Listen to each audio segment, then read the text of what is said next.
This is Brian Kennard, the author of Hellbox, also the creator of the Villicon Chronicles, and you're listening to Shout It Out Loudcast with Tom and Zeus.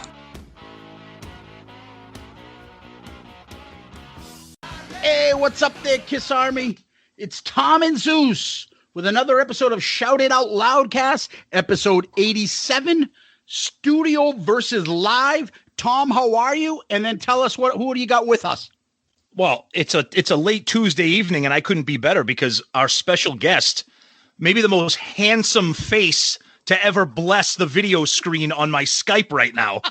It's the one and only Joe. Woo! What's up, boys? How are you? What's up, Joey? Welcome back to the show. Thanks for joining us. How are you, buddy? It is great to be back, boys. You know I love the show. Awesome. Thank you so much. I don't think Joey has listened in a bit because do you know that you have theme music? I have my own theme music? Oh yeah. So is it the Godfather theme? Yes. The Godfather waltz. I had three guesses and that was my first. So yes. It was either that, I Had the Tiger, or maybe Real American. Oh yes. Nothing better than Hulk Hogan's "I'm a Real American," Rick Derringer. That's true. Absolutely. No, it's the Godfather theme. So yes. Yeah, we can't do it, Joey. Anytime your name gets mentioned, and actually it happens quite often. Oh yeah, you can ask so and so or Joey Cassata, and all of a sudden the theme music comes. You're getting a bonus here today because this is little Joey Cassata right here. Wow. And this is not a real rifle. This is actually, believe it or not, it's a Red Ryder BB gun, classic. Ooh. This is a real one. Wow. Okay. If anyone's ever seen The Christmas Story, this is a real Red Ryder from the 50s. Well, don't shoot your eye out live during the podcast, okay? Joe, and he's obviously the more intelligent and handsome of the Cassata men. You see the ugly guy with the red shirt? Shoot him. Oh, God. We may have to publish this video here now. Yeah. All right. All right, you got him. I'm feeling threatened live on the air, Tom. He's big, Joe. He might need 2 bullets. Oh. Well, he's a New Yorker with a gun. What do you expect? Oh, yeah, of course. There's going to be a live crime scene on the air today. Exactly. Trust me, I've got whacked in the head with that gun many a night. Trust me, it's crazy. Yeah, we can tell. So, Tom, Joey, how the heck are you guys? Doing great. We're doing great. It's exciting to have Joey back. Summer's ending. We got Labor Day weekend coming. Actually, by the time people hear this, they'll be in the middle of Labor Day weekend. Yeah. Joey, how are you, my friend? You staying healthy? We know you're a busy man with your new book. Why don't you talk about that a little bit? Yeah, doing great. I mean, again, quarantine is a blessing and it's a curse. So, you have to try to take it for what it is. So, everyone's been home since March, trying to do nothing. I'm not the type of guy that can just sit around and do nothing. I'm always trying to get things done. I can't rest for 2 seconds. So, during quarantine, I've been working on my show, Wrestling with Joey Licious, of course. But because we're in quarantine, all productions have stopped. I can't pitch my show anywhere. I've had, meetings upon meetings and stuff, but things can't get done because no one's really producing anything. No one's going to put money into something that they can't film right now. Yeah. So what I wound up doing, my partner and I, we basically took the show and we made a novel out of the show. So this is what Wrestling with Joey Licious season 1 will be when it airs. This is the novelization. When Star Wars comes out, sometimes you get the novelization before the actual movie comes out. Yep. And a lot of movies do that. So same thing like The Godfather, right? So this is the novelization of Wrestling with Joey Licious. So you're going to see, Hulk Hogan's in here, Stone Cold Steve Austin's in here, Chris Jericho, Mick Foley. Listen, I don't need to take advice from the drummer in a kid's band, okay? Whoa. You don't even have a drum set. Well, you got a tambourine. I'm sorry if a Canadian couldn't understand how I was talking. Maybe I should say it in French. I'll kick your ass. Okay, so you're a racist, all right? too. I'm not racist. I just don't like you anymore. Really? You want to fracas? Yeah, you want to throw hands? Let's go. Or you're going to hit me with that schnoz? It's like a plantain stuck in the middle of your face. Wacky stories and scenarios of, if you've seen the shorts on Amazon Prime that they're streaming right now. If you go on Amazon Prime, Wrestling with Joey Licious is streaming on there right now. And if you check that out, you'll see what this is all about. This is on sale right now. Believe it or not, crazy enough, it's the #1 wrestling book in the country right now. Wow. I'm beating the Young Bucks who just released their book, Jericho's book, Hogan's book. I've been texting Chris Jericho all week, breaking his balls that I'm beating all the AEW guys, their book sales. I'm #1. And he thinks I'm lying to me. He can't believe it. So I'm taking screenshots of Amazon all week long just to prove to him that this is, believe it or not, the #1 book in the country. So if you guys get a chance, crazy listeners out there, you don't have to be a wrestling fan to like it. It's about the 80s. It's about nostalgia. It's about just a Brooklyn kid or any city kid growing up and, wacky stuff that happens to them. Awesome. Congratulations, Joey. That's great. And that must be going up Jericho's ass sideways, the fact that your book is beating him. But we know you guys have a good relationship, so that's all in good fun. But congratulations. That's great, buddy. Thanks so much, guys. Yeah, and I think that's the only time and the last time anybody's going to compare your writing to Mario Puzo's The Godfather. Listen, this is some classic stuff. Trust me. I'm telling you. Tell me if The Godfather has a scene where Ric Flair and Joey Licious take on senior citizens at a bingo hall. That is true.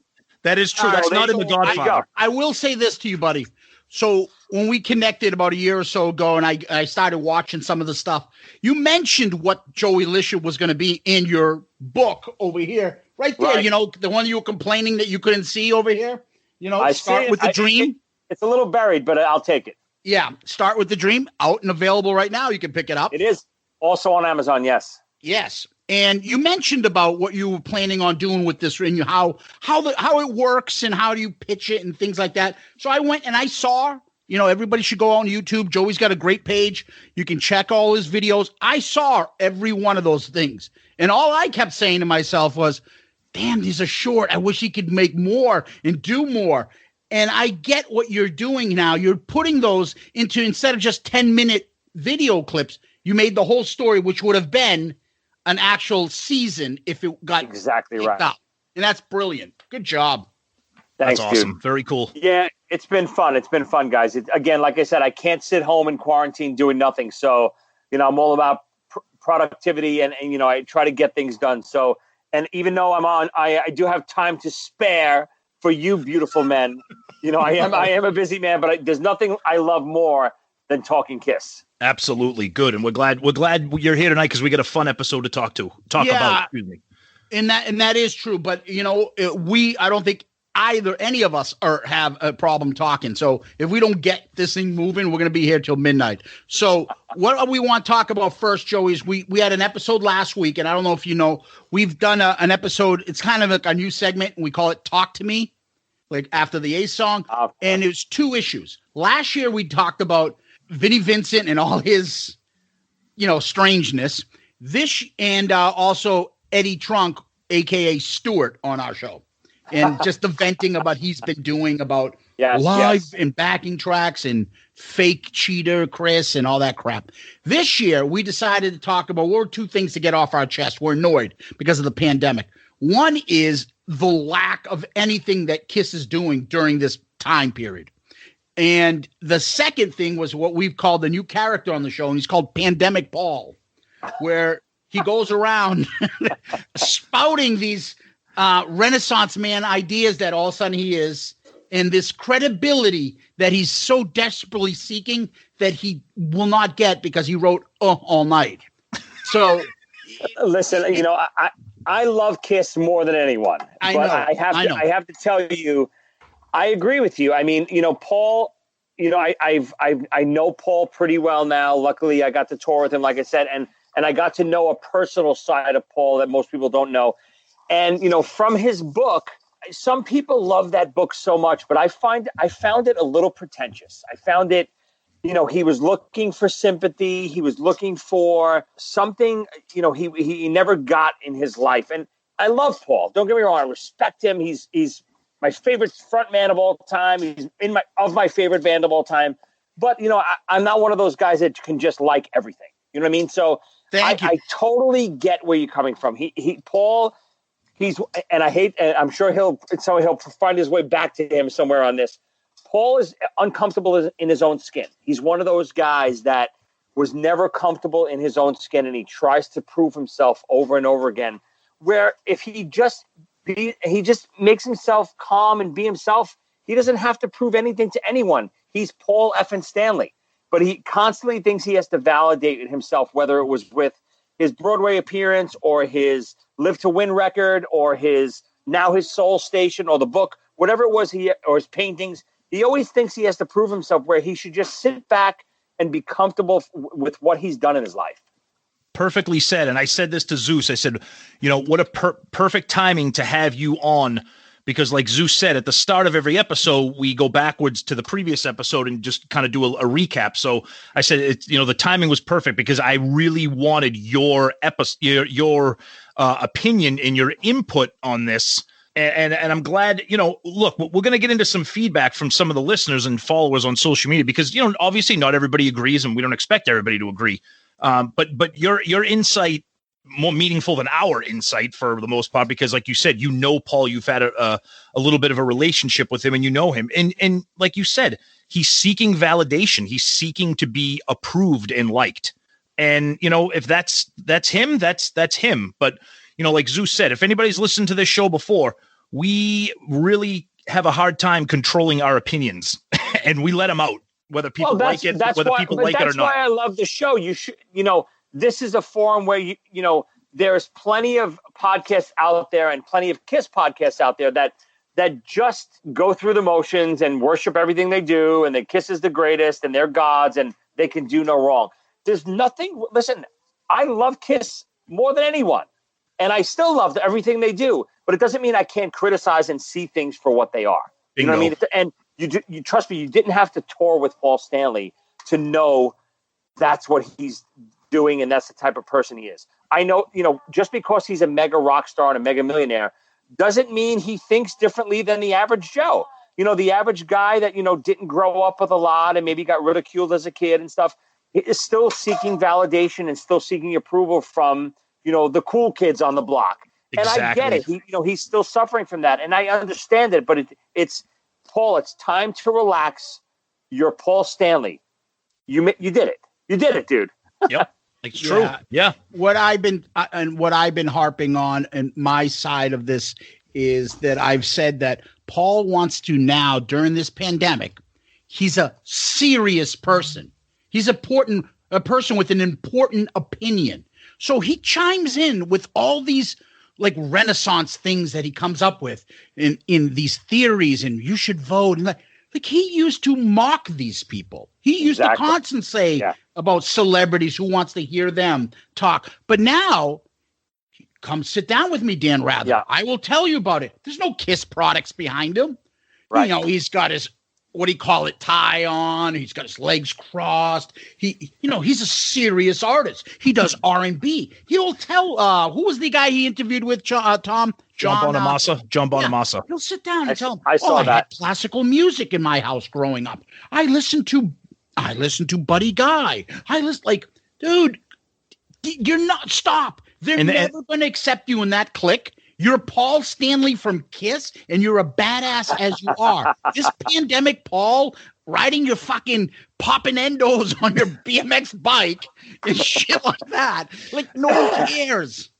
Yeah. But what's funny, too? It's funny because if you really look back in KISS history, right, it's happened the same way over and over again. They go through the same cycles. It's so predictable. KISS was, out to get the world in the early 70s, right? They became Super KISS, 79, 80, 81. Gene and Paul especially became these pretentious type people trying to please the critics with their ties on. They cut their hair short. We're going to be serious now. And the Elder, I love the Elder, but that was their mind. That was their mindset, where we want to be respected as people and artists. Then all of a sudden that got killed. Everything flopped. Then they became, Paul Stanley cursing every concert in the 80s. F this, tits that, and ass this, and blah, blah, blah. Mr. Vulgar. That was okay. And then the reunion came around again. The popularity soared through the roof. And all of a sudden now again, he's prim and proper, Mr., we did everything right. We never made a mistake. You should follow our model. And it's just, you can see the cycle. Success breeds that complacency that they feel like they can dictate and preach to people. But then when they're not succeeding, they have to be those hungry, crazy guys again. It's just it's funny. No, that's awesome. No, it's well said. Interesting for sure. Yeah. And maybe we can get some more pasta with fucking peas in it photos. Yeah. His dinner photos. But the problem is too, in addition to that, Joey, there's so many people that you want to yell at in the Kiss Army that just give him praise. Oh my God, that's the greatest pasta I've ever seen. Paul, you can cook. Yeah, but I get it. I'm like, stop enabling this shit. Tell him to fucking play his solo album. That's never going to happen. There's going to be people out there that, will lick everything off of the bottom of his shoe. It doesn't matter. Yes. And listen, I respect, let him do what he wants to do. He's earned at least that. He's earned, do what you want to do. Oh yeah. My complaint is, I don't think that's what you want to do. I think you're being a person. You're not real. You're not real anymore. Exactly. And that's what we said. It's phony because it's not the Paul that everybody knows. So like Zeus said, now you're doing it because you're not touring and you want to stay relevant in other things besides Kiss. And like Zeus said, to try to reinvent yourself and, comment on the politics and the pandemic. And you can do that. We said last week when we were talking, he has every right to do that. He has that platform and that freedom. And he's a world famous artist and musician, but us Kiss fans also have the right to say, dude, shut up. No one wants to hear any of this. Just please Absolutely. Stop. Please stop. Yeah. And that should be okay to do that too. He should be allowed to do whatever he wants to do, but we don't have to swallow everything that he does either. And it doesn't mean that he should isolate us as Kiss fans either. Just because we don't love what you're doing doesn't mean we're less of a Kiss fan. It just means we don't agree with what you're doing. Right. Exactly. Thank you. Perfectly said. Let's go to our poll. What did we do, Tom? So the poll was, we talked about, we put up for people to vote. Which is more frustrating, or what are you more annoyed with? The lack of activity from Kiss during the pandemic, no live streams, no concerts, no real merchandising, whatever, or Pandemic Paul. And, those are the two things. And, to no surprise, Pandemic Paul is kind of our little way of ranting against Paul. So, it's no surprise. 70% of the votes said that they're more frustrated with the lack of activity from Kiss. And that's the right answer. I mean, the Pandemic Paul thing is fun, but if you're a Kiss fan, you're frustrated that, like we said in our last episode, these bands that are doing these live streams, or they're putting up things on their YouTube page, like Metallica was doing Metallica Mondays, go and watch one of their old shows from the Master of Puppets tour in 1986. Kiss just isn't really doing that. They're not really staying engaged with their fans. We talked about how Paul at the beginning, he was doing that. He was doing those little videos with him and his acoustic guitar, talking about chords and lyrics and whatever. And then that just went away. And Zeus about it. Right. And Zeus thinks Zeus thinks that's because Paul probably got some feedback from some of the Kiss haters out there saying, oh, you can't sing, or that sounds like shit. And of course, sensitive Paul was like, well, I'm not doing that anymore. Yeah. And then he plays Harder Than Hell, just plays the music. He doesn't even sing it. You're the freaking songwriter and the singer of that song. So then he just, because it got to him. It must have got to him. And then all of a sudden disappears. No more. Yep. Yeah. I mean, again, I would have I would have voted for Kiss content as well. And it had nothing to do with the pandemic. I think Kiss has been lacking in content for the last 20 years. Agreed. I think, they haven't released anything. What have they done? I know the 2 albums, but they have so much back stuff catalog-wise, video-wise. How do they not have their own streaming service? What are they doing? That's what Zeus brought up last week. A Kiss. Of course. $4.99 a month. Get every Kiss maniac to buy it. Then you could boost it up after a year. You put it at $9.99. Unlimited Kiss footage, constant Kiss footage, new content with interviews. You have behind the scenes stuff. You have so many tours to come from. They're just missing the boat. They're supposed to be the biggest band in history as far as media is concerned, and video and shock rock and all this stuff. They released nothing. Think about what was the last video they released? Vegas?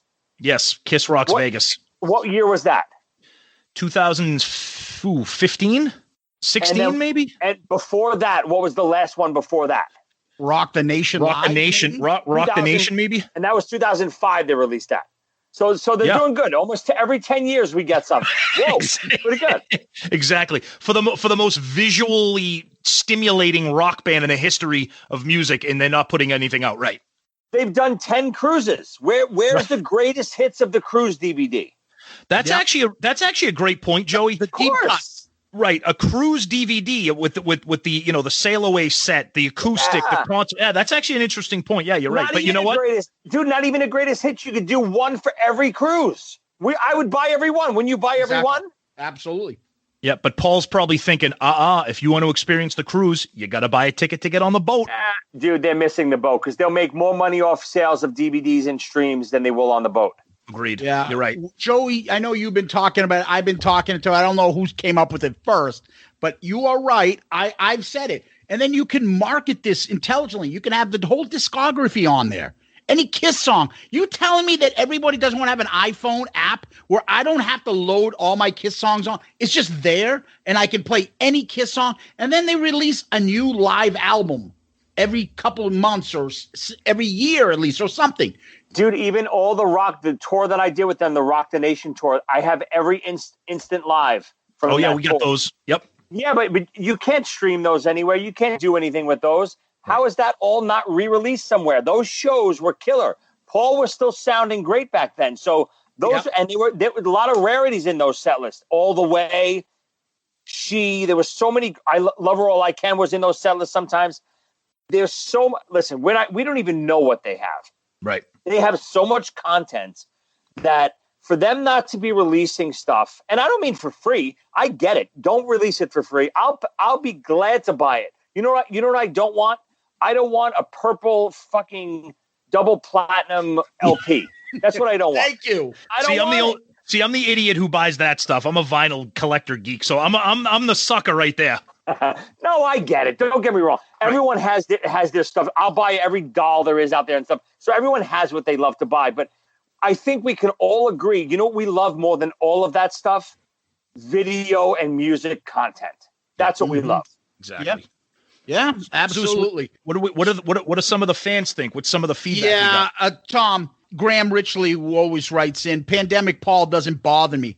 I expect he's covering messages that are bigger issues than Kiss's activity. I can't disagree. Right now, Kiss, no doubt, is more important to the fans than those who are in it. That's only natural. And then JR wrote Pandemic Paul. What a great name. It's so perfect. Yeah. He's, John Gross writes Pandemic Paul because, like you both mentioned in the episode, he's become everything he rallied against in the past. Much like Howard Stern these days has become what he used to make fun of being. I will say you guys are really funny about it, though. Kissman said neither. Apparently, he's on the thou shall never, ever say anything bad about Kiss group. But God bless him. He's got his opinion. They all should have it. And then Deuce, our good friend Deuce, talks about what we talk about, Joey, and that is an app. And like Zeus said, load it up on videos, concerts, interviews, music. Kiss has got so much history, so much material, so much stuff we've never seen. I personally can never get enough of Kiss. I'm the dog on the table, happy to get some scraps. Kiss, true. What they're missing, Kiss always thinks of themselves like this, but then when it comes to playing with the big boys, they don't do it. Kiss is Disney, they're WWE, they're Marvel, they're all of these big giant brands. They're one of them. They should market themselves as one of them.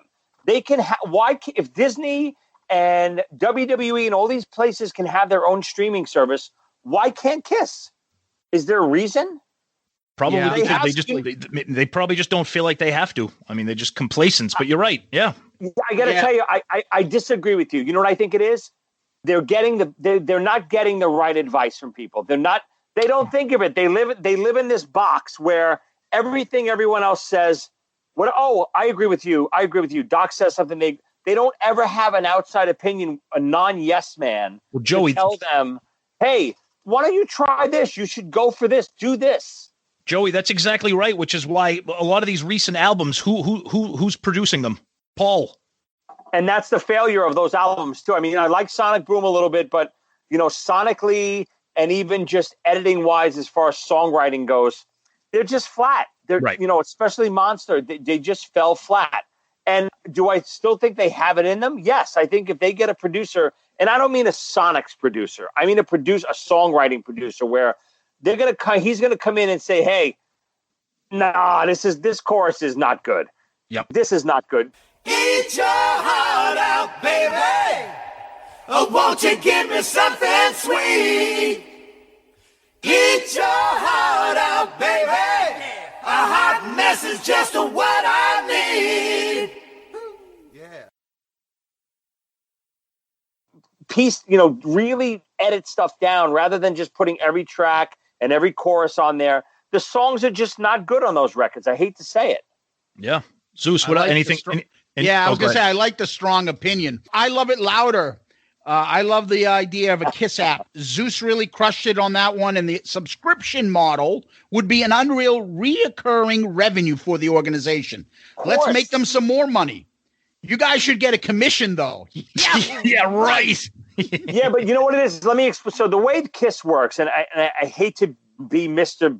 Music business person, but what Kiss does, and I get it, it's smart, but it's lazy.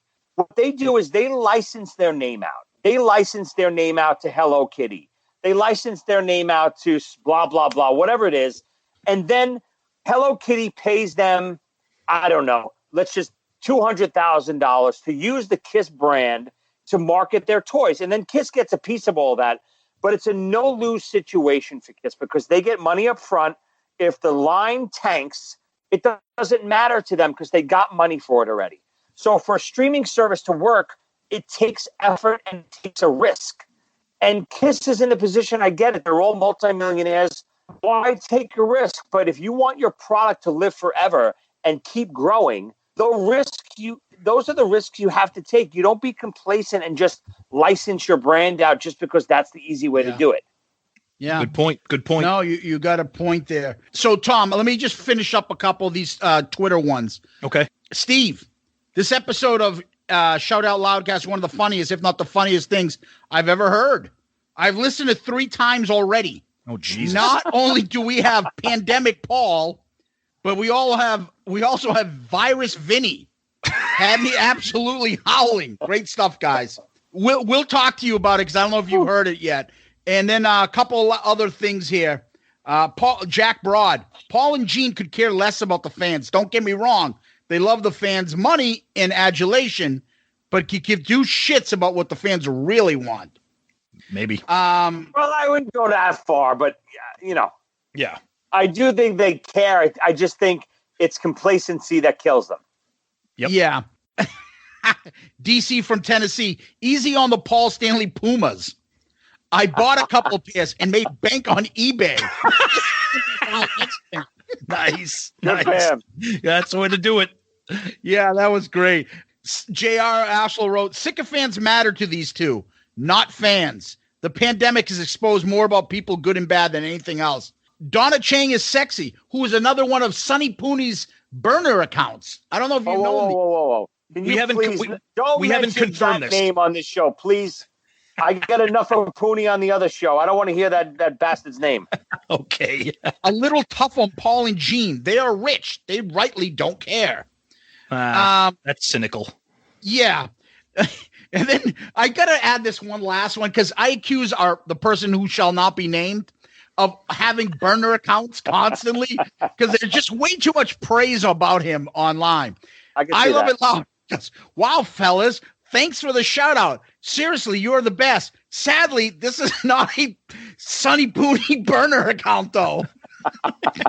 Hold on. If you say that smells like a Sonny Pooney. Exactly. Yes. Oh, there's way too many common themes that we've picked up along the way. Tom, did you get any Facebook shit too? Yeah. So our other fellow Italian who coincidentally and very spontaneously got his own theme music. Joey's not the only Italian on the show that gets theme music. Our other friend Jack Pennacchio who is from Australia. There's Italians in Australia? I guess so. I don't know. They must have got on the wrong boat or something. I don't know. They went the wrong way. Yeah. So he says it's not hard for Gene or Paul to pick up a guitar and play for an hour or so a week online. I do it daily at home. Seeing them do nothing during the lockdown makes me think what they do on stage comes across as a chore because they can't even do something for 30 minutes or 1 hour a day a week. I could go on more, but I 110% agree with this episode. Okay, our buddy Kevin Jepson, pretty heavy episode. I agree with all, except I am actually looking forward to Soul Station. Oh, God. Just because that sound is right in Paul's wheelhouse of vocals, falsetto stuff, I guess. He's probably excited to do something he can actually sing or thinks he can sing. If Paul still sees... Then he goes, if Paul still sees his shrink, that guy must be a real yes man to Paul. Clearly he has some serious issues. I think we all see it. They definitely aren't working on his sensitivity issues. Anyway, guys, love the episode. Love the airing of the grievances. My favorite part was Private Cusano. Oh, God, we started talking about Vinny. I love the pandemic Paul thing is so funny to me. I can picture it again. My brain is always working. I can picture it as like an animated Family Guy type thing.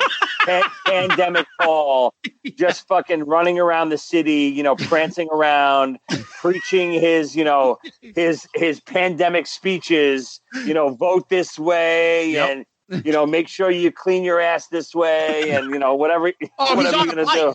He's got a helmet on. He's riding his bike. The bike. I know. I saw the bike. And he's showing us his new Corvette. Music playing. And he's throwing out masks to everybody, as you drive by. I'm not even kidding around. I do animation 2 stuff. So I might come up with a little short. Maybe we'll write it together, the three of us. Oh, God. Please, Joey, please. We should do it. The other part we got to tell him about is, so Vinny is doing this thing, apparently, coming up, right? In October. And in the description, for some reason, it talks about like the apocalypse or some sort of a war event that's going to happen or something. And so Tommy's like, what the fuck are they going to fucking film Full Metal Jacket at his concert? What's your name, scumbag? And so we started doing Private Cusano with the clips of the sergeant gunnery yelling at him. Get up here, fat boy! I mean, we could have Private Cusano make an appearance in the Pandemic Paul animation. We're working on that one. It's perfect. Well, if you don't have math, then I'm going to ask you to go home.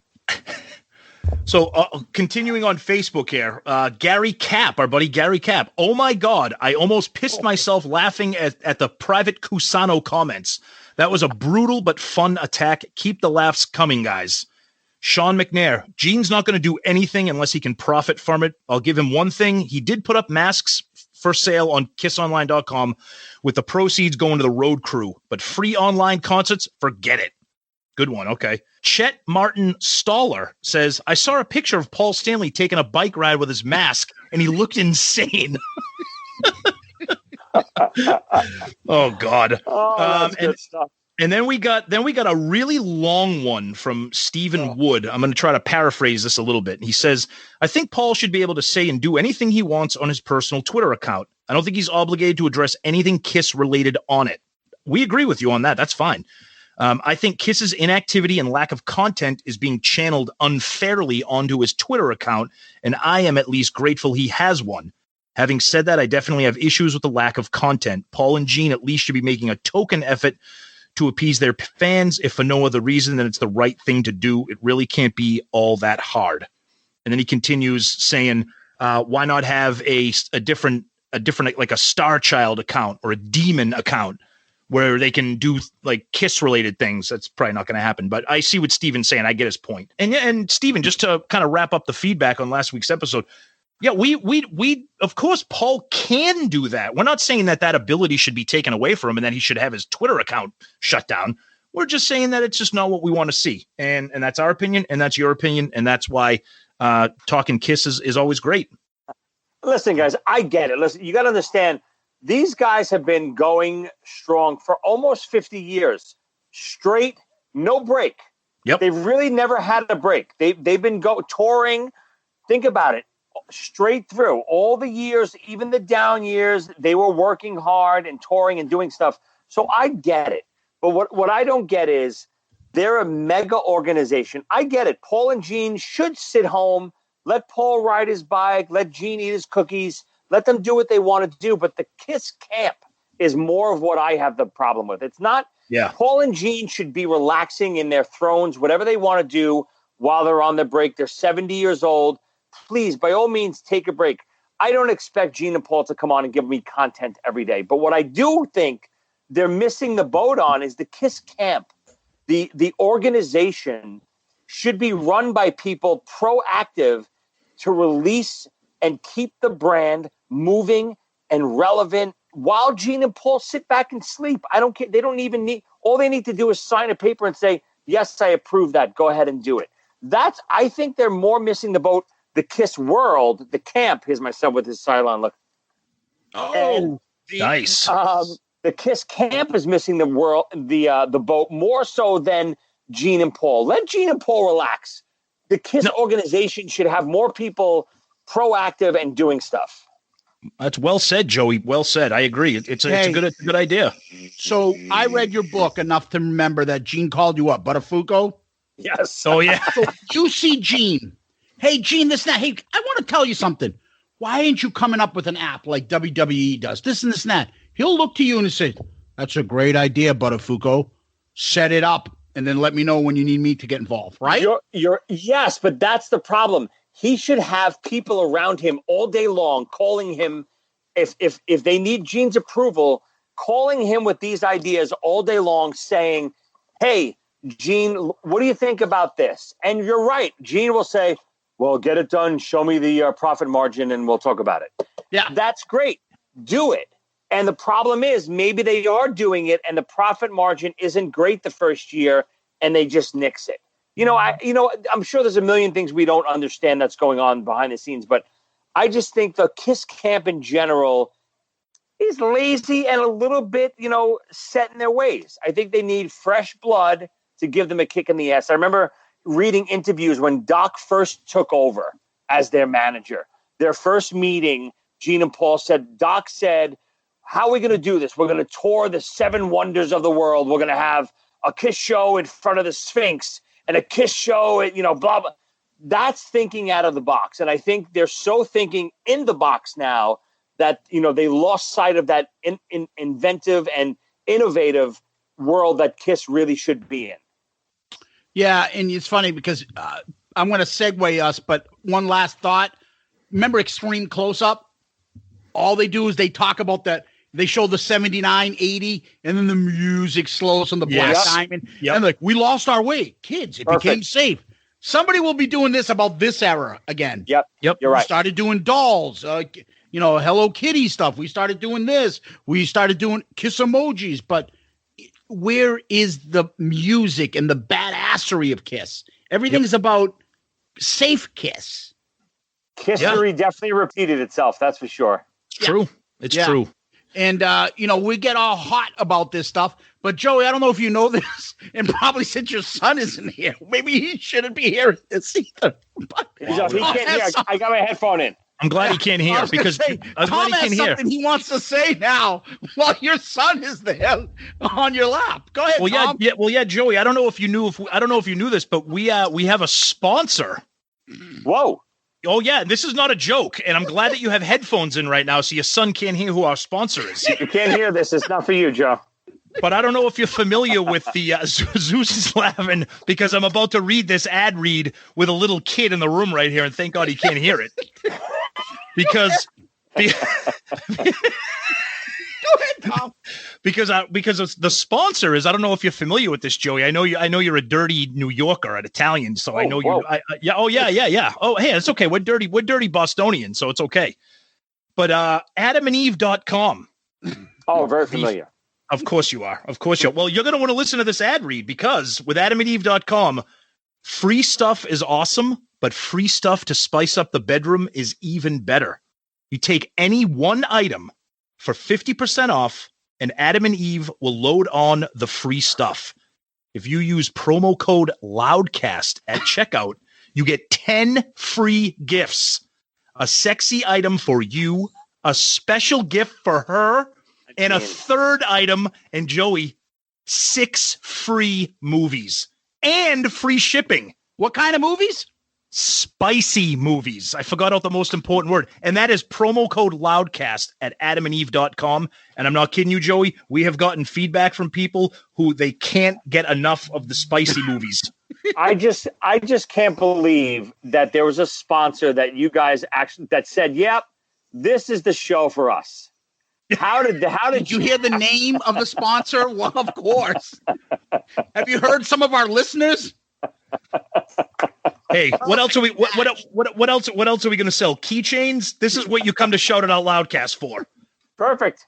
And once we read that one, and once we do that ad read, then Zeus takes over and introduces what we're going to finally talk about tonight. Yeah, I know. We get on a roll. The three of us don't like to talk. So tonight we came up with an idea. And Joey, no lie, when me and Tommy talked about this idea, we both were saying, let's get Joey for this. He's perfect. We want a real musician. Oh, boy. Okay. What we decided to come up with is we're each going to come up with 5 songs that we prefer the live version. It doesn't have to, we don't have to say, yeah, I like a live 2 version, just the live version. So you don't have to be specific. If you want in your discussion, you can bring up the specific version why you like it. And then we're each going to come up with 5 songs that we like the studio version better than the live version. Okay. Joey's our guest. So we would start with Joey. We'll move to Tom and then myself. And then on the reverse, I'll start to Tom to Joey. So do we do one at a time or all 5 at once? We'll start with your 5th pick. You got it. So what are we going to start with first? What we live better or studio? Joey, better? what do you prefer? What do you want to start with? Live was much easier for me. The other way was much harder. So let's start with live. Okay. So your 5th pick for best live, better live than studio track, Joey. So I love both of these versions, but the live unplugged version of I Still Love You is one of my favorite songs in the Kiss catalog. I always loved the regular version of I Still Love You, and even the Kiss Animalized Uncensored version. But when they did it on Unplugged, everything just clicked. The groove was there. Paul's voice was firing on all cylinders. It was just the perfect storm. So number 5 for me is I Still Love You Unplugged. Excellent. Great pick. Yeah. I'm next. You are next. Okay. So for me, just to preface it, because I like to kind of explain what I'm doing here, and Joey kind of hinted at a little bit. So live in studio, this was not easy. So what I tried to do is I tried to pick songs on both sides of the spectrum here that had the greatest difference for me in terms of likability. I like them all. I mean, just because I like a live version of one song doesn't mean I hate the studio version, and vice versa. But I try to pick songs where the gap is between the two are a little bit bigger than some other songs. So for me, if we're doing better live, Zeus knows I can't stand the studio version of this song, but I really like the live version of Lick It Up from Alive 3. I think it's got a better pace. I think it's a little bit more upbeat. I think the band sounds spectacular. I've said before that the Revenge lineup is my second favorite lineup. No disrespect to Eric, Eric Carr. It's got a little bit of a breakdown in the middle of the song. This is a song that just translates better live for me. So Lick It Up from Alive 3 for me. Good one. So I have, I'm going to little jump ahead here. Okay. I had a section of songs that I think are different live than they are studio. Yeah. But I can't say I think they're different. I like them both. Yep. I like Lick It Up, the studio, and I like the live version. I'm going to be honest with you guys. I cheated a little bit. I asked our good friend Steve from Parter Than Hell, and the person who shouldn't be named, Sonny, give me some help because I was friggin' running out of ideas. And they both made the point to say about Lick It Up, which is great, until they started putting in that whole friggin' The Who Won't Get Fooled Again in the middle. Oh, yeah. I want you. That whole section, that it annoys the fuck out of them. Yep. I like it because it's faster. Yep. But if the studio version's good too. both versions are good. They're different, but I don't know. What do you think, Joey? It's funny. Well, I don't want to give it away, but "Lick It Up" is actually on my other list. Wow. I like the studio version better. "Lick It Up" was never a song. I never thought they captured the groove and the pacing that they did on the record. I think it's funny, especially the Alive 3 version. I think Eric Singer's version, I just always found Eric is a very staccato type drummer. He's a very straight drummer where Eric Carr had this little bit of a more groove feel to him, where Eric was always right on the beat. So it's funny. I have that on my other list. Okay. Interesting. Good one. Okay. Zeus, what do you got? All right. So for me, I don't know. I mean, there's my number one for me sticks out, but the other ones, they're so iconic. And to me is, what do I like better? I love the live version of "Let Me Go Rock and Roll." Even the Tommy version, when we've seen them the last few concerts, he fucking rips on that. Rips. The Alive version of "Let Me Go Rock and Roll," I think, blows the studio version. It gives it that groove, that old style rock and roll song that Kiss doesn't really have in their catalog, but that's like an old school rock and roll song. And I think it's a little different, comes off live like a great jamming band. And that, especially the guitar, just off the charts. That's a great pick, because that's another song I've never been a huge fan of, the studio version. And when we saw them on the End of the Road, we even talked about it, how, Tommy's playing just absolutely shredded that version. The live version. So no, that's a good one. Yeah, I think that's a good pick too. I mean, believe it or not, I was never a big fan of that song in general, but me too. I do feel that the live version is, much like a lot of the early Kiss stuff, the live versions are, far superior. Yeah. Yeah. Okay. Joey, back to you, buddy. So sticking with, like what we just said, the early Kiss, a song to me that is so night and day difference. Like, like Tom, like you were saying, the differential between the two is so big that, to me, "Hotter Than Hell" off of Alive 1 is it's almost a different song. It's so energetic and dirty feeling, where the first one is so drudgy, and, the groove and everything about it is just not good. And even moving forward, I don't know if you guys ever heard, I'm sure you've heard it, the records with Eric Singer and Tommy, that version of "Hotter Than Hell," Eric Singer just, to me, blows that one. It just stinks too. I hate the groove on it. I hate the feel of it. The Alive 1 version of Hotter Than Hell is killer. Joey, I am so happy you picked that, because that is on my list. That is a high pick for me, because that to me, of all the songs on the list here on both sides, studio and live, that may have the biggest gap for me in terms of a song that is horrible on the studio album. Like, I hate "Hotter Than Hell," the title track on the album. The live version is amazing. And it's funny, again, I'm glad you're on this episode here, because the huge difference in that song is not just the pace of the song, but Peter's drumming. It's completely different. Yeah. He adds a little bit of a shuffle or a little bit of an extra kick drum. So the song is just not dun-na, dun-na. Like he's filling some of those gaps with the drums, and he does it with a little bit of a quicker pace. So it gives the song, you can almost kind of tap your toes to the live version, whereas the studio version, you can nod off and fall asleep to it. So that's a great pick, Joey. Awesome. All right, who's up? That is me. So let's see. "Hotter Than Hell" was on my top 5 there. So that's gone. So I don't know, Zeus, if you did this exactly. It sounds like maybe Joey did. I'm not sure, but I compared studio tracks to specific versions off Kiss live album releases. Okay. That's just the way that I did it. So here's one that might be a little bit weird to people. And I did it just so I can represent an album that people don't talk about, maybe good, bad, or indifferent. It's kind of the redheaded stepchild of the Kiss live albums. And that is the Symphony Alive album. If you haven't listened to it in a while, give it another shot. And the song on here that sticks out to me, I'm not a huge fan of the song. I know everybody says it's better live, regardless of whether it's a live 2 or whatever. but the symphony version of God of Thunder is unfucking believable. I'm going to tell you right now, if you haven't heard it in a while, give it a shot, give it a listen. The horns and the strings in that song make it so much more menacing and powerful. It's almost like they took God of Thunder and tried to turn it into like the Emperor's theme from like Star Wars. It just makes it sound so much more evil and foreboding. And I never really listened to it.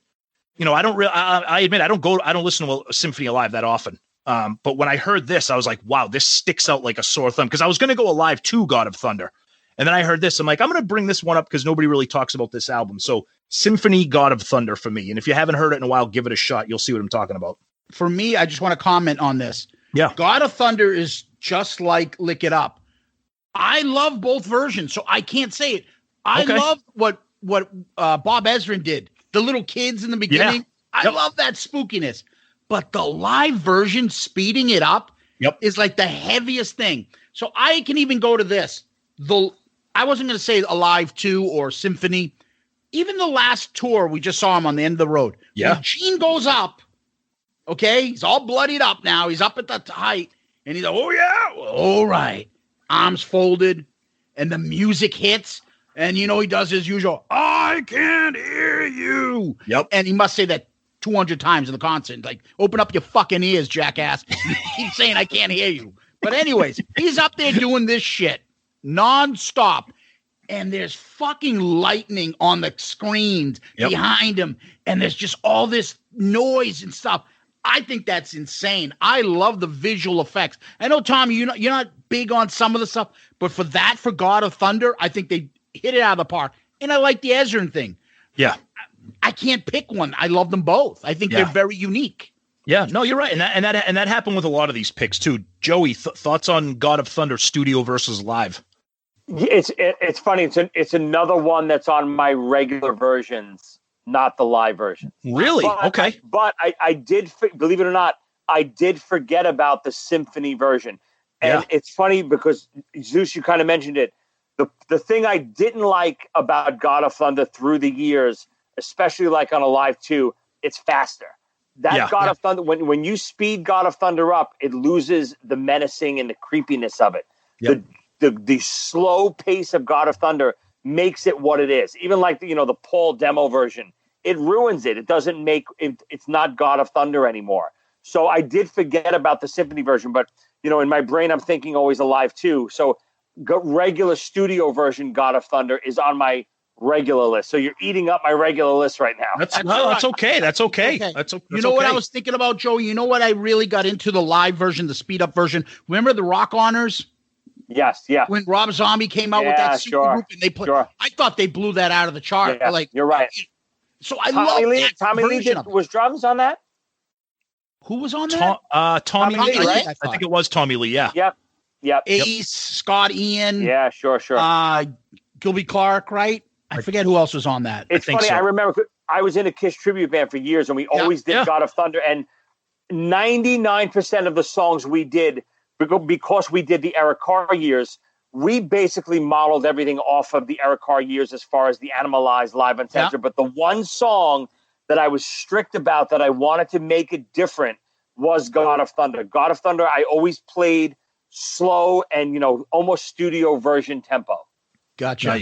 Nice. Zeus, what do you got, buddy? Number 4 for me. I went with probably on your list, guys. Is there really anything better than when Kiss opens up with Deuce and they have the whole dance together, that Sean supposedly came up with? I love it. It's just something about them opening up and boom, the rockets and stuff go up and they enter out with Deuce. More so than the kind of, it's still a great studio track, but the live version gives it that energy that drives that song home for me. I have that as an honorable mention because I figured that somebody was going to pick it, but you're right. That's a song that's meant to be heard. I mean, one of my all-time favorite Kiss songs, love the studio version, but that song is meant to be heard live, and it's meant to be heard, should be an opener. I always did the same thing. I always like, well, somebody will pick it, so maybe I shouldn't have it. Yep. Joey, Deuce, what do you think, buddy? Yeah, I mean, you can't go wrong with Deuce live. I mean, again, most of the early songs for me, if you're picking the live version, chances are you're picking the better version. So I can't argue anything about Deuce live. It's one of the greatest songs ever. Okay, go ahead. You're up next. Am I up? You are. Number 3. So this is actually one of the songs to me that there's a big differential only because of a section of the song, but the actual studio version I love too. But, this song for me being a drummer growing up, this had such an impact on me, which is 100,000 Years from Kiss Alive. Obviously to me, the pacing and the shuffle and the quality of that song live blows the studio one out of the water, even though I do love the studio version. But then you add in the iconic Peter Criss drum solo from that. It's got to be one of my favorite live songs of all time. Yeah, that's a great call, because that's a song that almost made my list too, because I'm not a huge fan of that studio version at all. I will say right now, correct me if I'm wrong, Zeus, aren't they playing that on the End of the Road tour? Weren't they 100,000 Years? Yeah, Wasn't that? Yeah. Yeah, that's when I took the bathroom break. Yeah, they're not doing a good job of it now in 2020, 2019, but Alive 100,000 Years, it's got a lot of energy to it compared to the studio version. That's a good pick. Yeah, for me, Joey, you're a drummer. You've got to love it because the 100,000 Years, right? The Peter Criss thing. See, I get that, but I'm not listening to it again, like from Alive and fitting in. I'm watching them on End of the Road tour. We've seen 3 concerts, End of the Road, and I'm watching Eric Singer do it. And so I'm like, okay, this is when I'm going to the bathroom, because I know it's going to be a 5 to 7 minute drum solo that I'm really not into. I get it, but I was when you told me the topic this week, I thought more along the lines of, Tom, I'm not comparing it to live now or live. I'm comparing it to the live recorded version. So I'm thinking, That's what fine. do I like better? I agree with you. It's dead in the water live right now. I hate hearing it live. Really? Much like some of the other stuff too. But I'm thinking, Alive 1, Alive 2, Unplugged, Alive 3. So that's the way my brain was working. No, that's fine, because your version, when I say 100,000 Years, your version, your mind goes right away. Oh, I think Kiss Alive. So my mind goes, oh God, here we go. Eric Singer's going to do a drum solo. This is the time to go to the bathroom. So okay, and that's fine. That works. That's fine. Okay. Next, what do we got? Next, number 3 for me. Correct. Okay, so again, looking at a song that I absolutely love both versions of it, but the Alive 2 version of this just starts and ends with such greatness that I have to take the live version over that, and that is Shock Me off of Alive 2. Woo. First of all, it starts off with, we got a little surprise for you tonight. Like that whole bit, we're going to turn the microphone over to Ace Frehley. I love the way it sounds live. And then, of course, Ace's ridiculous guitar solo that he ends the song with. It's my favorite Ace song. It's my favorite solo, but the way he ends that Alive 2 version when he does his individual guitar solo, and then Peter jumps in with the drums and Paul screaming, "It's Ace Frehley lead guitar." It's just, I just love it. I love it. So Shock Me for me off of Alive 2. Yeah, Tom, I like it too. I just get in. That's such an Alive 2 thought. Right away. It's iconic. The intro, the Paul ending, Ace Frehley lead guitar. I just think of right now, like Tommy doing it. Oh God! Fucking Space Invaders with his guitar. Oh God! Yeah, you're ruining all the great classics when you do that. My mind goes to this stuff. I like it, Tom. It's a better version. Yeah. Than the studio album. I think it's a good pick. I'm just saying there's portions of it. Like, I don't want a Tommy Thayer guitar solo now in the middle of Shock Me. You have got to get Tommy Thayer out of your head. I love Tommy, and we all do. Just get Tommy Thayer out of your head when we're talking Shock Me, please. But he's a handsome man. He is a handsome man. He is a handsome man. Speaking of handsome men, Zeus, why don't you go next? Whoa, what? Oh, sorry, Joey. You're the handsome man. I was going to say, Jesus, if you think he's handsome, what the hell am I? All right. Your thoughts. I mean, Shock Me is a great pick. I mean, Alive 2 is my favorite album of all time. So Me too. not just Kiss, period. So the Ace's tone on that record is so piercing and magnificent that I agree. I love the studio version of Shock Me, but the live version of Shock Me, especially because it's Alive 2, I love everything on that. It's perfect. Yeah, it is. Awesome. Yeah. Zeus, So- what do you got, buddy? Number 3, I don't know which version of the live version we can think of. We might all think of 3 different versions of this, and that is Watching You. Oh, So yeah. my thought immediately would be Joey's going to go to Alive 1 version, but Tommy likes the Alive 3 version. I like the Alive 3 version. Yeah, and guess where I'm going to go? I think of Winterland. I Oh, think of yes. that Winterland version of Watching You that just blows me away every time I see it. It's so heavy and dark, like something that, you go from Strutter and things like, mid-tempo songs to Watching You, seeing them in black and white, and then seeing Gene up there, the bat singing this song. That looks badassery. Yeah, that's a great pick, and you're right. I have Watching You from Alive 3 as an honorable mention for me. And there's a couple songs in the Kiss catalog that when you hear them, you instantly think of a performance or a video. Mm-hmm. And Watching You is Winterland. Yeah, that's it for me. It's kind of the same thing when I hear Show Know Something and I think of that video that we always talk about. Oh, yeah. There are just songs that just instantly, you visualize the band instantly. And as soon as I hear Watching You, that black and white Winterland concert is just perfect. So that Watching You is a great pick. Yeah, that's awesome. Yeah, I agree. I mean, it's a great pick. Again, I wish I would have thought along the lines more of your thinking. Now that I'm hearing that you're thinking of specific live performances rather than just live albums, I'm not going to change my picks, but I am going to add some commentary to my picks as far as moving forward. Absolutely. Yes, I couldn't agree more. I mean, you can't get. I mean, Winterland is almost a perfect concert. So yeah, anything off of that is incredible. Yep. Nice. You're up, Joey. Number 2 for you, buddy. So number 2. So it goes back to what I was just saying. So this song, there's a definitive version for me of this song because it is the lead track off my favorite record of all time, which is Detroit Rock City off of Alive 2. So to me, it's I love the studio version. I don't love having to sit through the whole intro, blah, blah, blah, all that stuff. But, it's just the perfect track to me from the perfect album. So whenever I hear Detroit Rock City, it immediately brings me back to Kiss Alive 2. But another version of that, which is almost equally as good to me, which is the Sydney 1980 version. I love it so much. I love the alternate melody that Paul kind of sings in some of the verses and the choruses.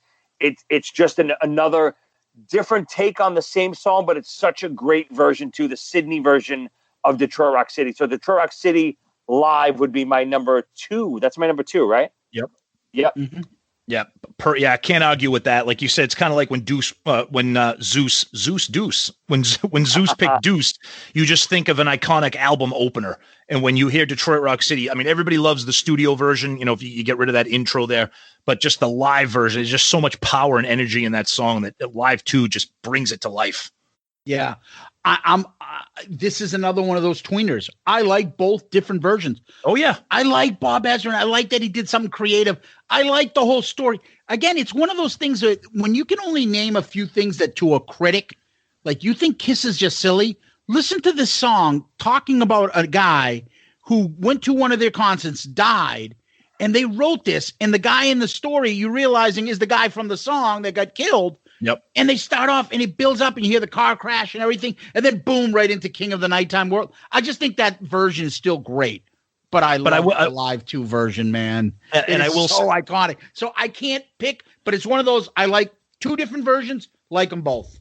And real quick, before you pick Zeus, or who's ever next, it's perfect that they kept that alive too. They did Detroit Rock City right into King of the Nighttime World, just like Destroyer, because even they know that those 2 songs have to go together. Oh yeah, yeah, I love that. Yep. So number, I believe that's up to you, right, Tom? Yes. So number 2 for me, I don't think anybody has picked anything. Oh, no, Joey did. I'm sorry, Joey did. So here's another song where the difference between studio and live is just massive to me. And one of my favorite live albums, and this may be my favorite song off of this, and that is Coming Home off of MTV Unplugged.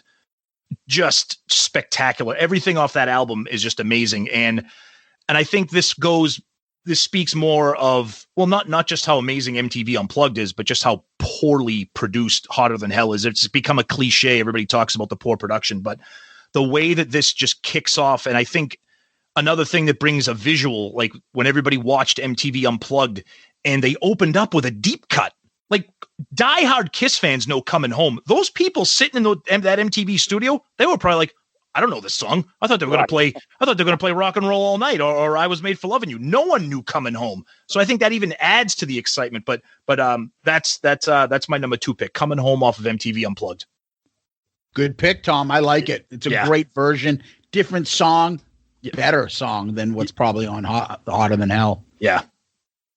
Joey. Yeah, I'm with you. That was my honorable mention for a live version. So nice. It just rejuvenated that song for me. I mean, it was always a throwaway song for me off Hotter Than Hell. Like I never even thought about it. Yeah. And then when I heard the unplugged version, I went, holy shit, this is an amazing song. So that's when it really hit home how good that song really was. And that's how you can tell if the live version is better, when you really can. Now I can appreciate that song for what it is. And Unplugged did that, I think, for a lot of songs to a lot of people. Oh, absolutely. Unplugged did that. And I think Unplugged did a lot of, like, opened a lot of people's eyes up to Kiss when they heard it and like, wow, these guys are really good singers, songwriters, musicians. These songs translate pretty well unplugged. Right. Some of them are spectacular unplugged. Yeah. But yeah. Okay. Zeus, number 2. Number 2, I'm battling which one's going to win this one. I think I'm going to change it. I'm going to go with Nostalgia as my number 1. Number 2 is a song that I'm a sucker for if you put a fucking siren in. And Tom knows this. I love War Machine, the live version. So Tom says he gets distracted.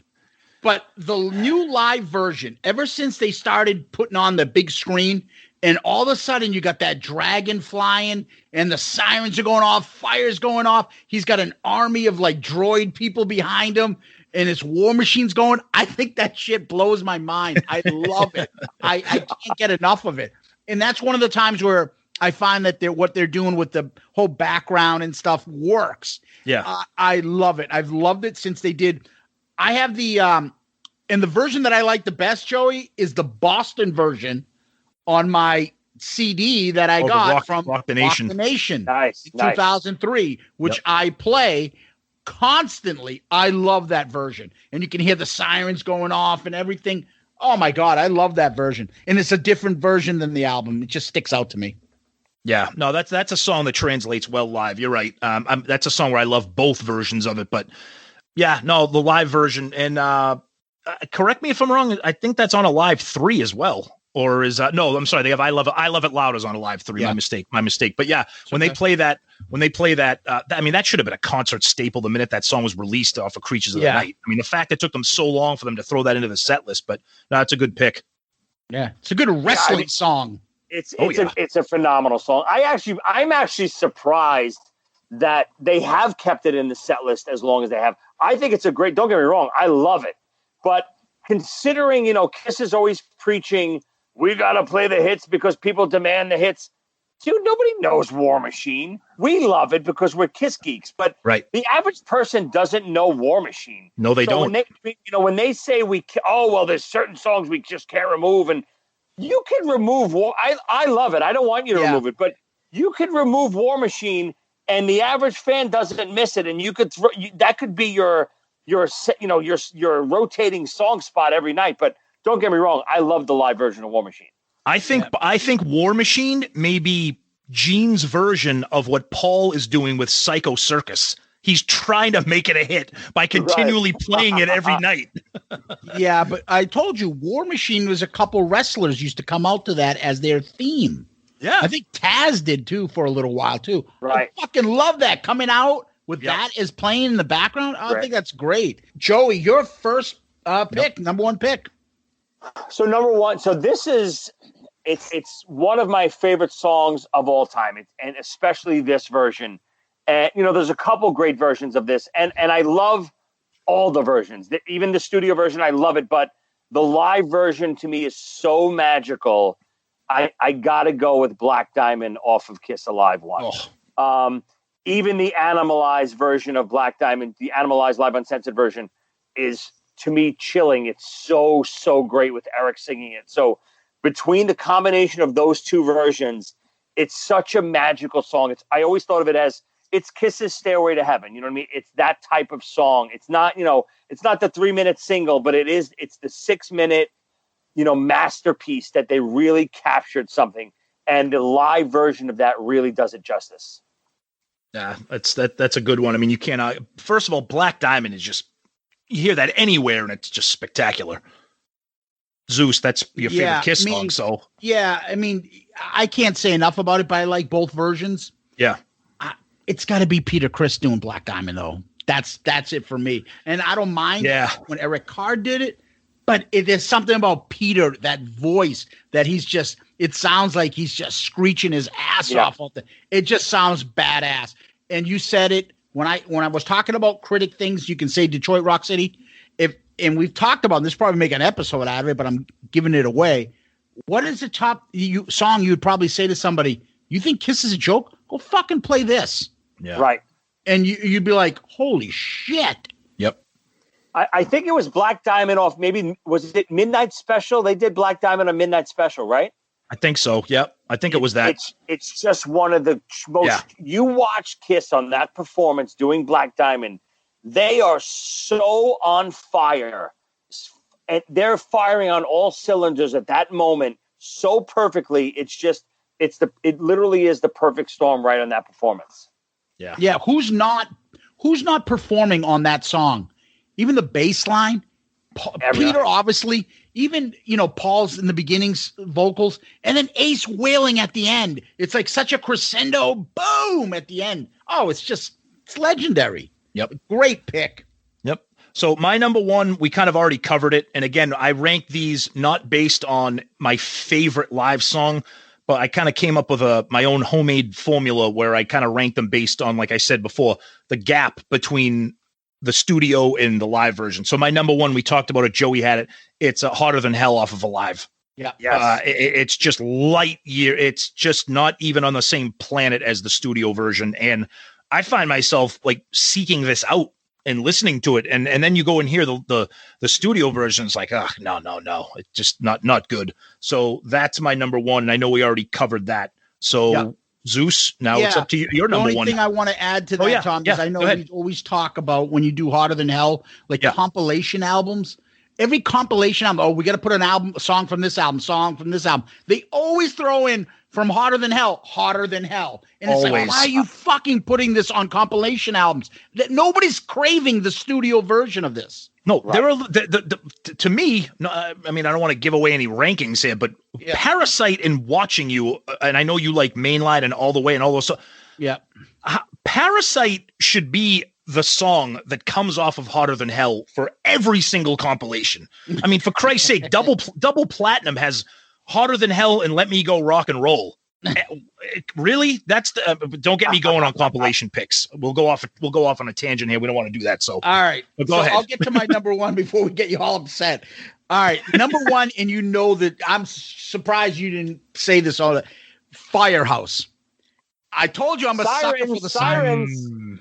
I fucking can't get enough of the live version. Alive Firehouse, maybe one of my favorite songs. The whole breakdown, and all of a sudden the siren goes, and then you hear Peter's drum going boom, boom, boom, boom, and then they go, and then he doesn't even say get there, he just goes Firehouse. Woo! And just the Paul Stanley stage band, right? What does he say at the end of the song, Tom? Firehouse. Woo! As though Gene just fucking destroyed the bathroom. Gene, Firehouse. Love that man, version. yeah. Different song from the studio version. I think it kicks ass. I think it's got balls. I think it's flashier. The sirens get me. I don't know what it is, Joey. I don't know. And I just think the drumming on it is fantastic on a live as well. I love it. No, it's a great pick. It's a good pick. Do you guys want to do your honorable mentions now, or do you want to wait to the end? And we'll hit them on both. No, we can do them now. We'll stick with them. I covered my honorable mentions. Mine were too. Mine was Deuce from Alive 1 and Watching You from Alive 3. Those are my honorable mentions. So my honorable mention for Alive was absolutely Coming Home. It was okay, from Unplugged. It's just you covered it earlier. It makes that song what it is. And it's funny, I referenced a lot of the older stuff for the live versions, and people don't realize those. Even though yes, we critique those first few records for the production value, but you got to understand, Kisser. They're 22, 23 years old. Some of these guys, they almost have no studio experience. They're listening to the producers. They don't know what they're doing. So when you try to capture a band in the studio when they're young like that, it's very hard because they don't know what they're doing. I listen back to some of my old demos from when I was younger. It's nothing like I used to play live, those same songs. So same thing with Kiss. I think, obviously we always talk about the production, but it's not just the production. It's the actual performances too. Yep. Yeah. No, you're right. So do you have a second one, Joey? I mean, there's so many. I mean, oh my gosh, thinking back, I mean, now that I'm thinking more in the realm of not only live albums, but live performances, I love, my Bible growing up was Kiss Alive, Kiss Animalize, live uncensored. So I love, even though it's crazy fast and it's nuts, I love Creatures of the Night off of that. It would, Okay. Daytime is the fine time, but the nighttime is the right time. I can, that whole, just the whole feeling of that. I know it's super fast, but Eric Carr's drums in the beginning of that, especially live, he doubles up that beginning. Yeah. It's just a great live song. Nice. Yeah. For me, I have two. I'm surprised no one came up with it. One was Cold Gin, just for Paul. Just for Paul. And how does the little Peter thing go, Tom? I love setting him up with these. Well, when he says, how many of you like to drink tequila? And with the little hi-hat there with Peter doing a little. Funny story. I did that with Chris Jericho's band Fozzy on the Jericho cruise. We did Cold Gin, and right before, I obviously my first question is what version do you want? And I rattle. I know every version. You can do any version you want, with the raps and stuff. And sure enough, Chris's drummer Frank sang the song live, and he knew the rap verbatim. And we did. If you look on my YouTube page or you search on my Instagram or Facebook, you can look. We play that verbatim, the whole intro. He does. Awesome. You want to provide it to you? I go. It's perfect. A little Mexican hi-hat. Yep.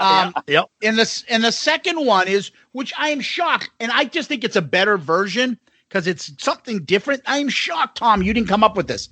And that is from Animalized Live, Young and Wasted, with Eric singing. The reason I didn't come up with that is because we kind of used a little bit of a different metric. I measured against live albums, not DVD. Oh, so you weren't thinking Animalized, right? Okay. Right. Okay. But that doesn't make it any less great of a pick. You're right. No, that's fine. Eric's insane on that performance. We stuck by the rules, Zeus. You just decided to do whatever you wanted to do. I didn't know we had rules on this one, but that's all right. Nah, it's okay. But I'm glad that you picked that because it's something else to discuss. Yeah, so. It's just something different. I like that he's saying it. Yeah. So let's switch gears. Okay. We're going to go into what's a better studio track than what they're playing live. I will start. Tom, you'll be in the middle. Joey will go third. Okay. For me, this one is, I try to mix it up because I could do this all day. Yeah. And that is any makeup song, makeup era, and then playing non-makeup song. So I'm going to start off number 5 with Heaven's on Fire. I do not like them playing it live. It does not look good with them playing it with makeup on. Yeah, I even using a different, my quote unquote rules. That was almost an honorable mention because I'm looking at the Alive 3 version.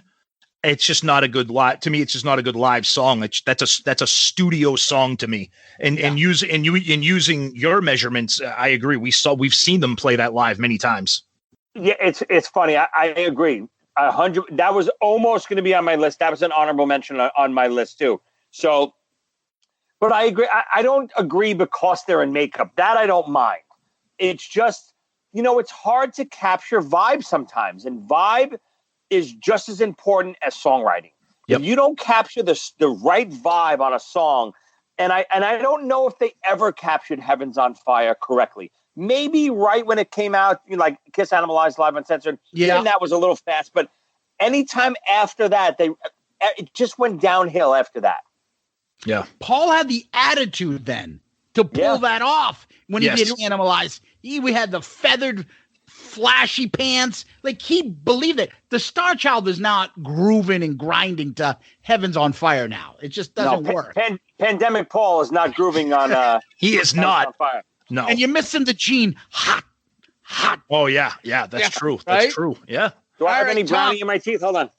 Oh no, you look handsome. Thank you. We might have to release this video now to the public. Thank God we don't. Wait, you guys don't do this is just for us, this video? Maybe, but this we release our live streams as videos, but this one might be a video. I mean, guys, if you want the ratings, this is it. You might be onto something, Joey. We'll see. I'm not even going to touch that subject. But go ahead, Tom. So, get kind of my number 5. What Joey said was, capturing the vibe.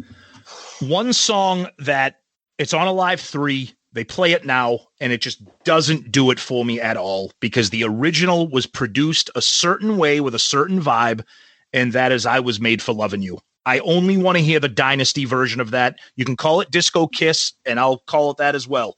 That's the version I want to hear. A live 3, it doesn't sound great, and when they play it now, they do it on the end of the road. It doesn't sound great. I need the studio production of I Was Made for Loving You.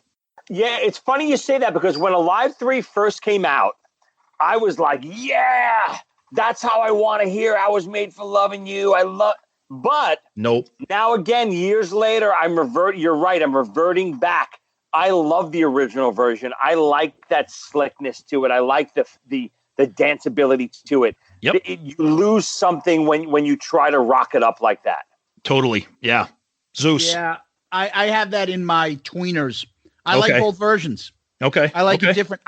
There's certain times in their eras throughout the years that I've liked them playing it. I don't like it now because it's the second or third song that Paul does when he swings through the air. Yeah. He always does that version. Yep. I'm kind of distracted by it. Yeah. Yep. That he's not up there with the band playing it and rocking out. He's up there shaking his ass, usually in front of our face and whatever. But it goes both ways. There are times I'm like Joey where I've liked it, and then at other times like I don't really like it that much live anymore.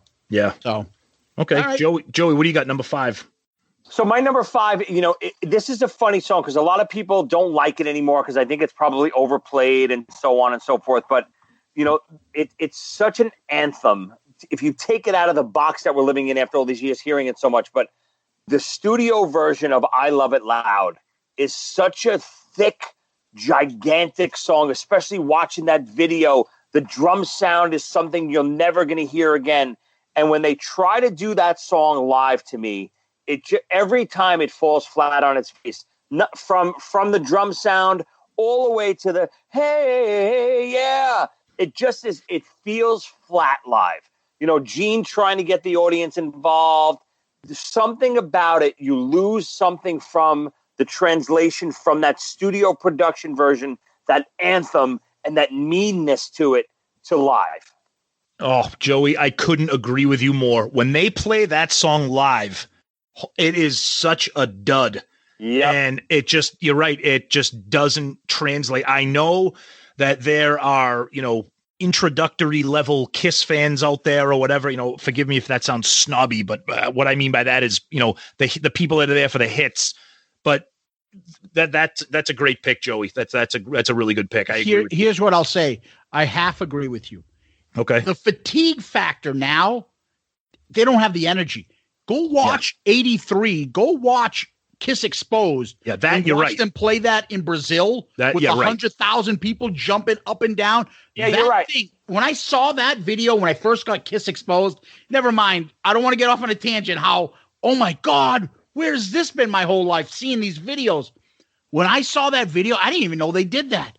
Like, this is over 100,000, but that can't be real. And he's doing this, and there's like the whole stadium just going nuts.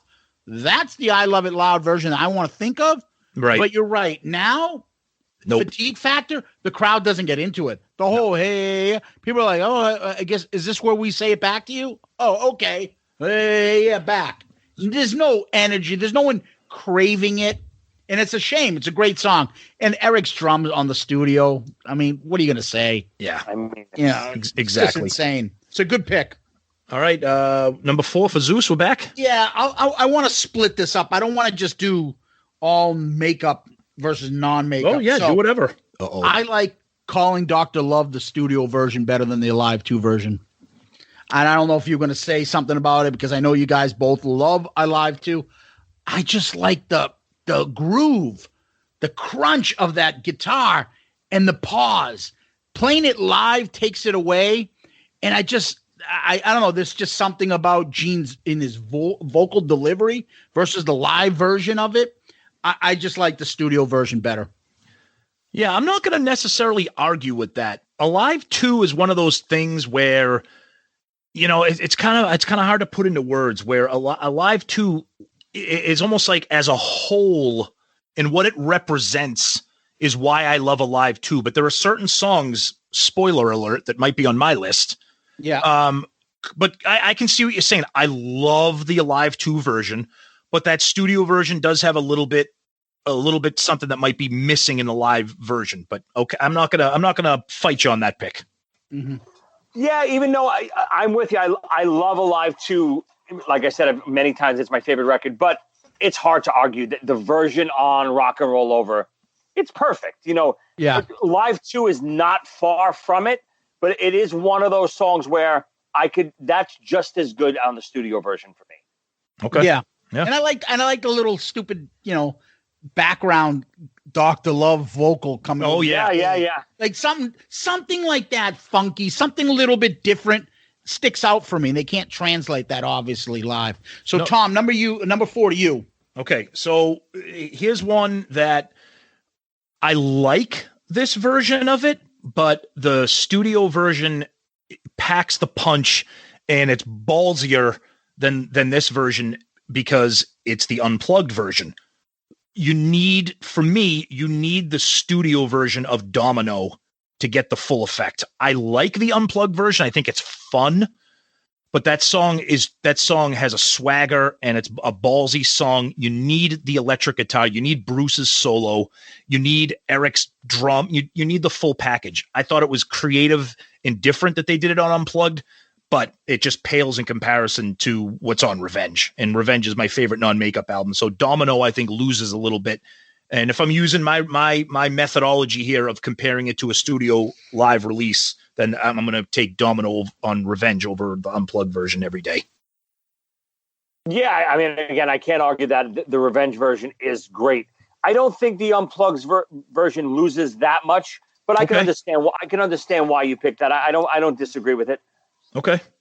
Yeah, I'm kind of indifferent. I like them both. Yeah. I don't pick up on it, but the song might mean more to you because I know how much you care about Revenge. Yeah. So you like that version better. Yep. Joey, number 4. So for me, number 4, this is a pick that's weird because when I first heard this song, I was so excited about it. I was so hungry for new Kiss in such a long time.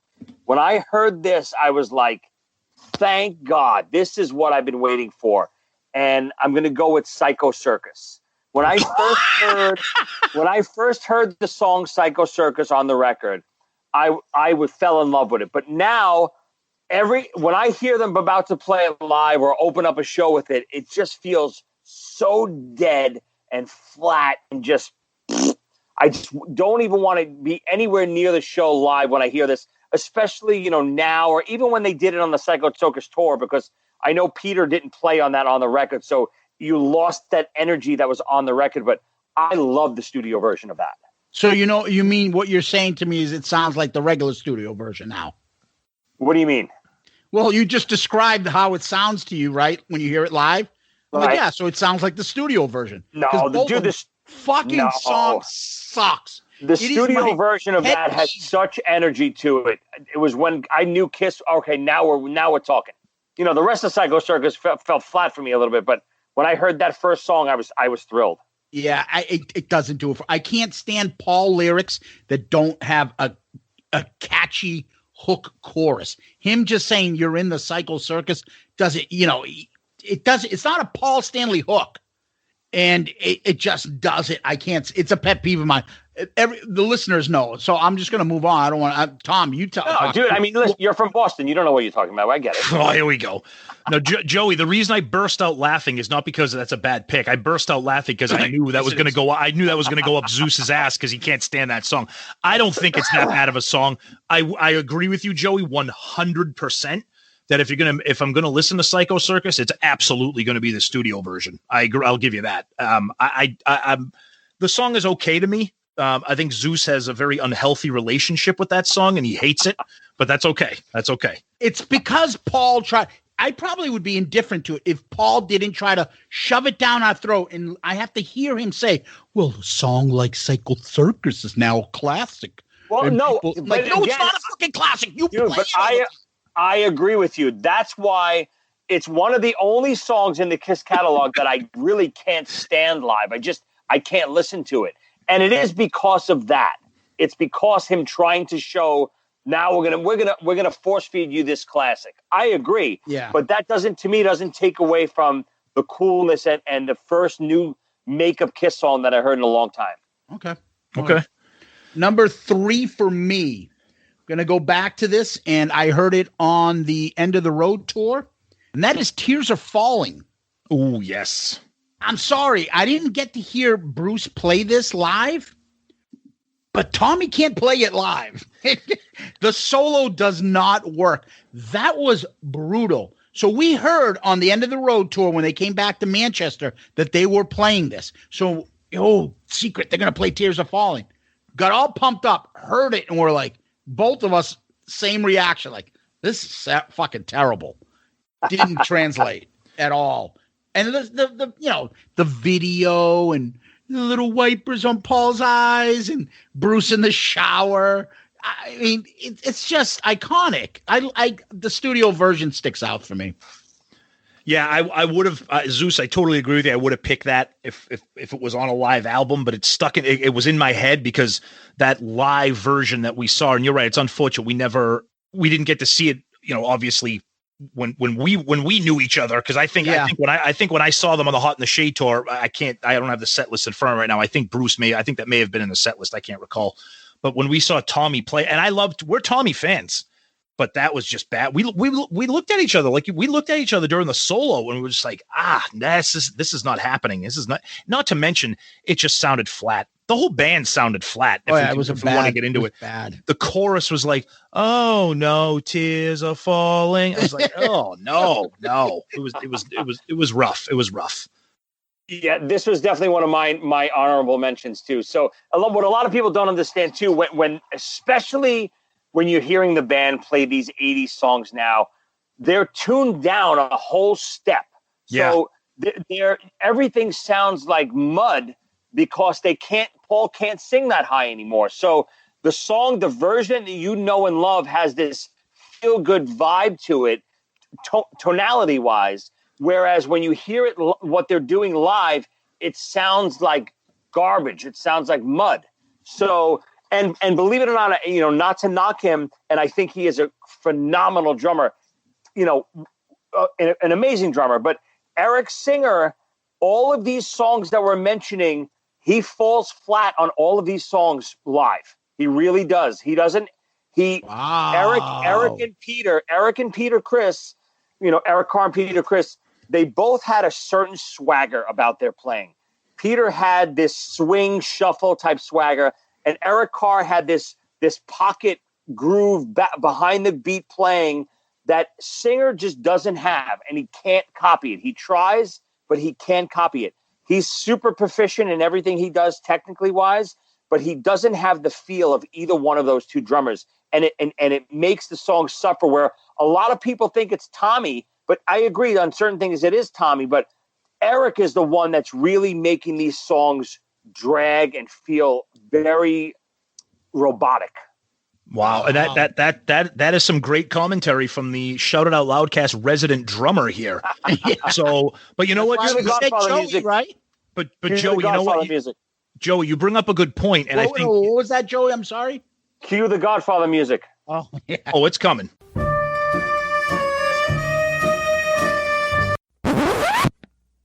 But it's already played. Before we move on, I just want to bring up a quick point that you kind of bring up. It kind of makes sense, and I kind of liken it to a guitar player, where there's a reason why my two favorite guitar players are Ace and Slash, because they can do everything, but they also have a little bit of groove and swagger and a little bit of sloppiness to them and a little bit of unpredictability, but they can play. They're not note for note technical robots like say an Yngwie, who can do everything you would want a guitarist to do up and down the fretboard.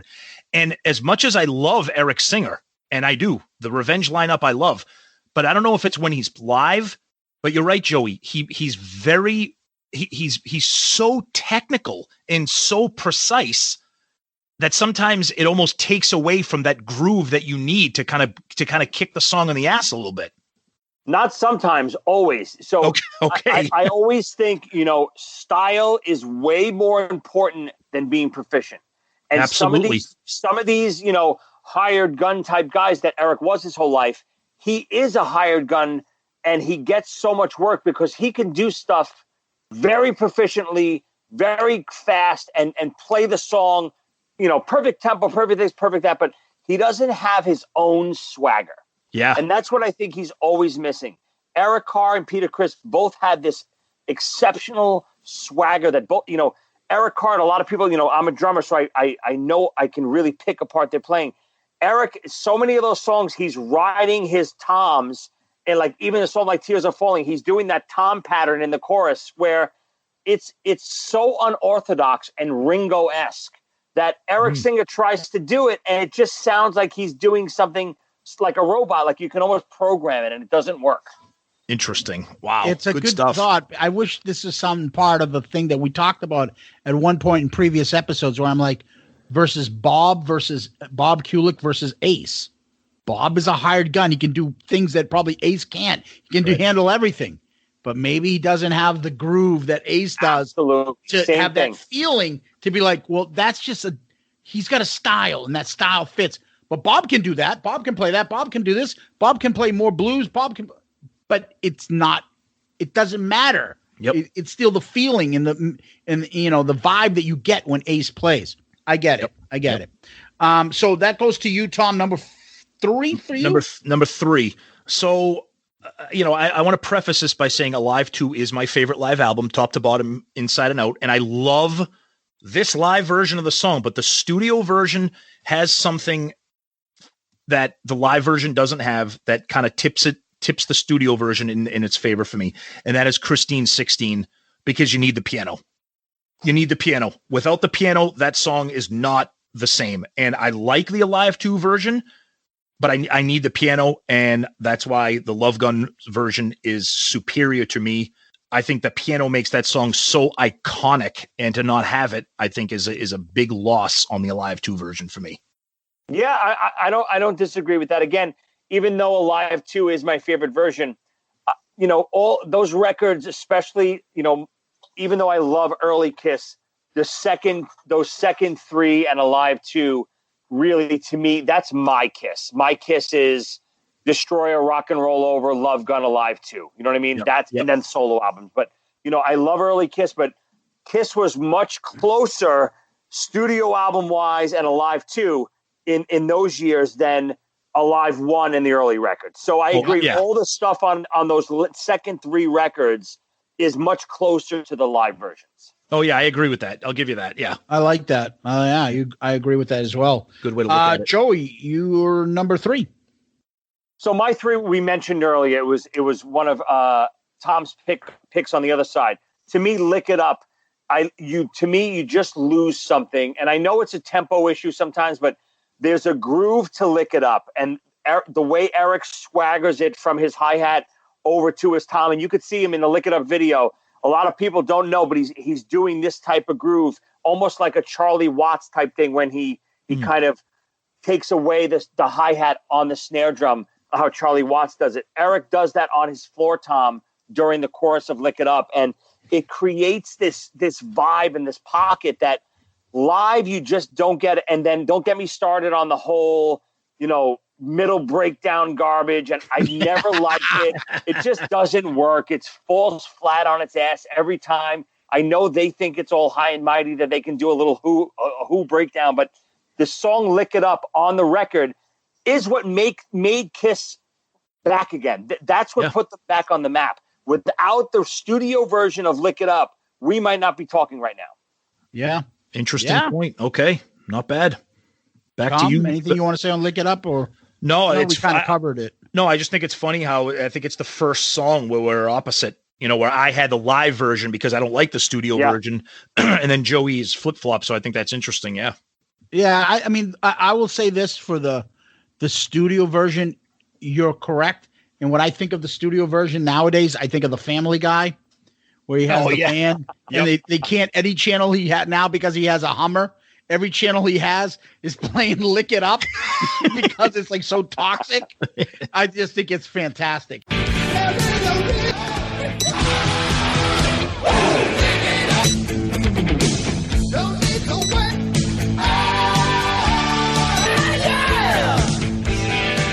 5 different stations all playing Lick It Up by Kiss. Hummer. You're right. That fucking song was so badass and brought them right back on the map. There's some nostalgia there for us. Yep. Number 2 for me, Tom, that's why I didn't talk about your number 3, and that was pretty obvious for me, and that was Christine 16 for me. Wow. Okay. Yeah. Interesting. I'm the same way. The piano and the little keyboard, whatever you want to call it, it's just, it's iconic for Kiss. It is. And it just doesn't come across live. And I actually like another stupid little part of a song, but it means something to me because I remember singing along with it as a kid. When I love when they do the chorus and then they change the words and 16, Christine, it's Christine 16, and they start changing the order. I love that version on the studio, and I don't like the Gene creepy, I'm going to go molest an underage girl vocal part in the middle, but the studio version is iconic. So this is so funny because my son is 16 and he loves all genres of music. He's seen Kiss with us twice. He's been with me and Zeus and our buddy Murph. So he likes Kiss. He has Spotify on his phone, all kinds of genres of music, and he has a couple of Kiss songs. So this is funny because this is not why I picked it, but it has nothing to do with anything. But he goes, Dad, Christine 16 is really like a creep show of a song. He's like, I go, oh, I know. I go, the song is spectacular, but Gene, he's like, yeah, that's just not a good song. I'm like, no, it's a good song. The lyrics are bad. I said, and it probably is a little weird for you because you're 16. So, but it's just funny. You think about it now, and they played that on, I think it was Rock the Nation. They played it. And it was like, Gene, you're an old man, dude. I think there's a reason why they don't play that now because he's 71 years old. But I thought that was funny. I mean, listen, I'll go back to saying, those years for me, the studio versions and the live too are just so magical. Yeah, I almost don't have a bad thing to say about any of that stuff. No, I hear you. Tom, number 2. Number 2 for me. So this might be an unusual one, but this is because it is not probably. It is my favorite Kiss song, or at least tied with another song. And again, kind of like Christine 16, there's something with the production of the studio version that is lost on the live version, and that is Come On and Love Me.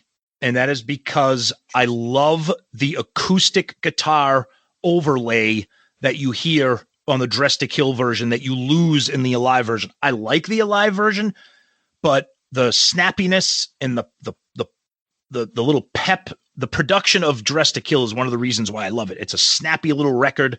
There's a lot of acoustic in it, and Come On and Love Me has that, and a live version does not. And that sticks out for me on that song. I like a live, but I go to the studio version 10 times out of 10.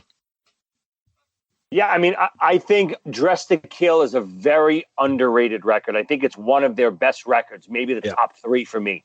And production value-wise is one of the reasons. I think the production on Dress to Kill is absolutely awesome. And it also goes back to almost what I was saying earlier, how their playing and their actual execution of the songs became closer together around that period. So, Kiss and then Hotter Than Hell, they're still not studio musicians yet, whereas when you get to Dress to Kill, they're starting to, okay, this is who we are live, and this is kind of who we are in the studio too. So they had a little bit of that live vibe on those tracks on Dress to Kill. So they were closer to the live versions. Yeah, that's a good way to put it too. Zeus. This was a tweener for me. I like both versions. Okay. I mean, I just something about Paul screaming out, "Come on and love me." That is awesome. Doom, doom, psh, and the drums and everything goes off.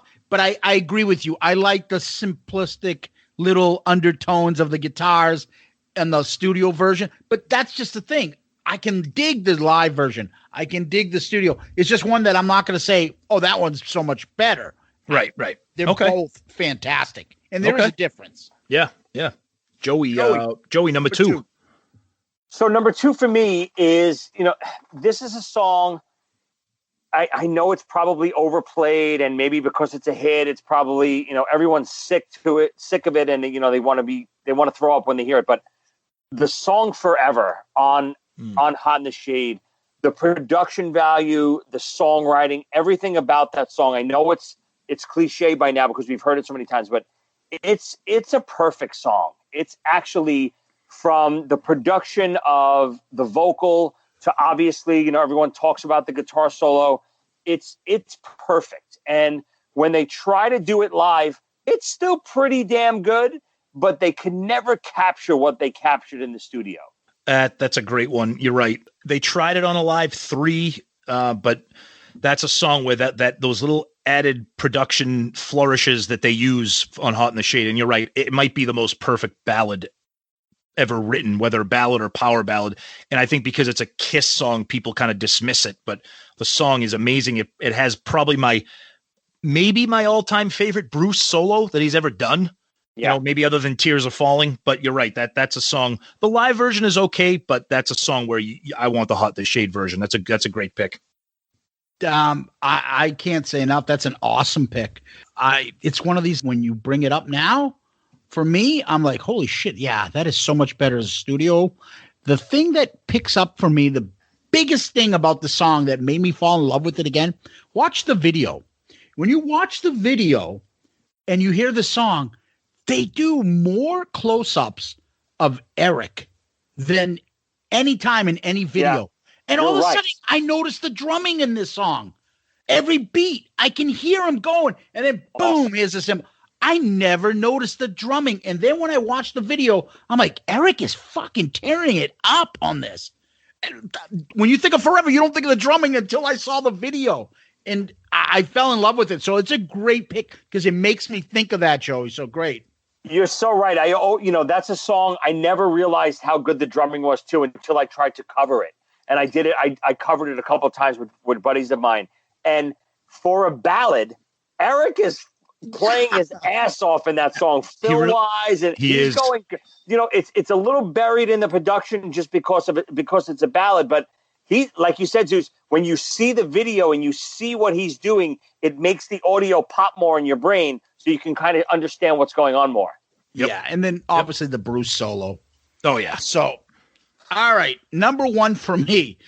Tom's going to get a kick out of this one. Oh no. But number 1 for me, not because there was an incident that it's very famous on our show. Oh Jesus. Uh-oh.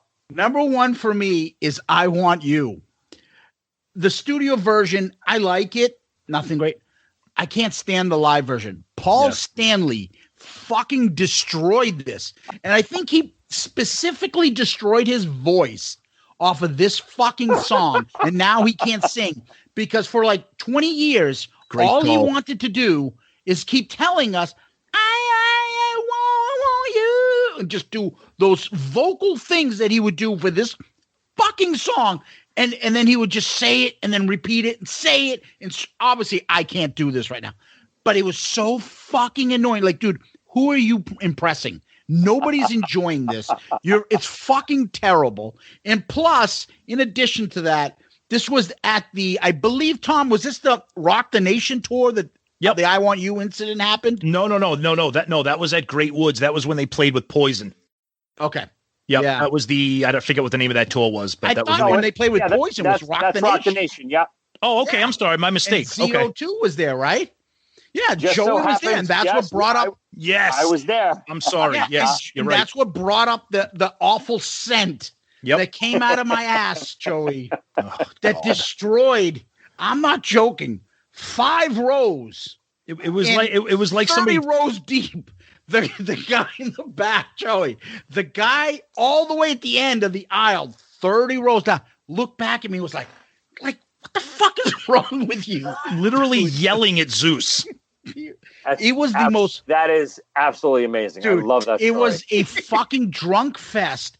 And we have this old hibachi, like little fucking thing we were cooking burgers and dogs on. It must have had like grease on it for like 30 years, and we were drinking Bud Lights. By the time the concert started, my ass just let out this scent. It destroyed everything, and it was during the I Want You, and we were all like, what the fuck is that?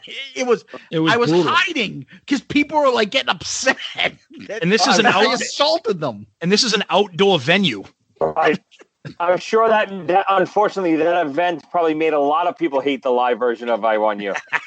Hey, you remember that time I Want You and some guy fucking stunk up the whole stadium outdoors? Yeah, that was us. I Want You, and it's not kidding aside, that Paul fucking vocal thing that he did killed that song. Oh yeah. I'll be honest with you, I'm not a fan of any version of that song. No, honestly, I'm just not a big fan of any version of that song. Okay, so number one for me, the live version is okay. It's the song, so I like it. But the studio version, again, it has the little bit of an intro before the song actually kicks in. It's probably my all-time favorite Gene song, which is unusual because it's a non-makeup song, and that is Unholy. I only want to hear the version off of Revenge. I love the buildup of Bruce kind of clanging away on those chords before the riff kicks in, and just something about that. The production. I've heard it live. It's on Alive 3. I like it because it's Unholy, but that is a song where the studio just turned that into a monster for me. Yeah, I'm with you. I mean, I'm kind of with you too. It's funny. I love the studio version, obviously, and it's another one of those songs that they did for a while there. They did it on the Rock the Nation tour, and they didn't do God of Thunder because they filled that hole with Unholy. Yep. And I remember I watched every single show from the front row of that whole tour, and I remember every night I would be disappointed that they're not doing God of Thunder and they're doing Unholy. Yeah. No, it's true. Yep. Isn't there something about Unholy as a musician? I heard that they have difficulty playing the song live because of the bass, and Gene can't play it live correctly because of the singing and the bass line on it. Maybe, yeah, I don't know. Maybe the bass pattern is hard to sing with, but Gene is like a genius when it comes to that stuff, much like Paul McCartney.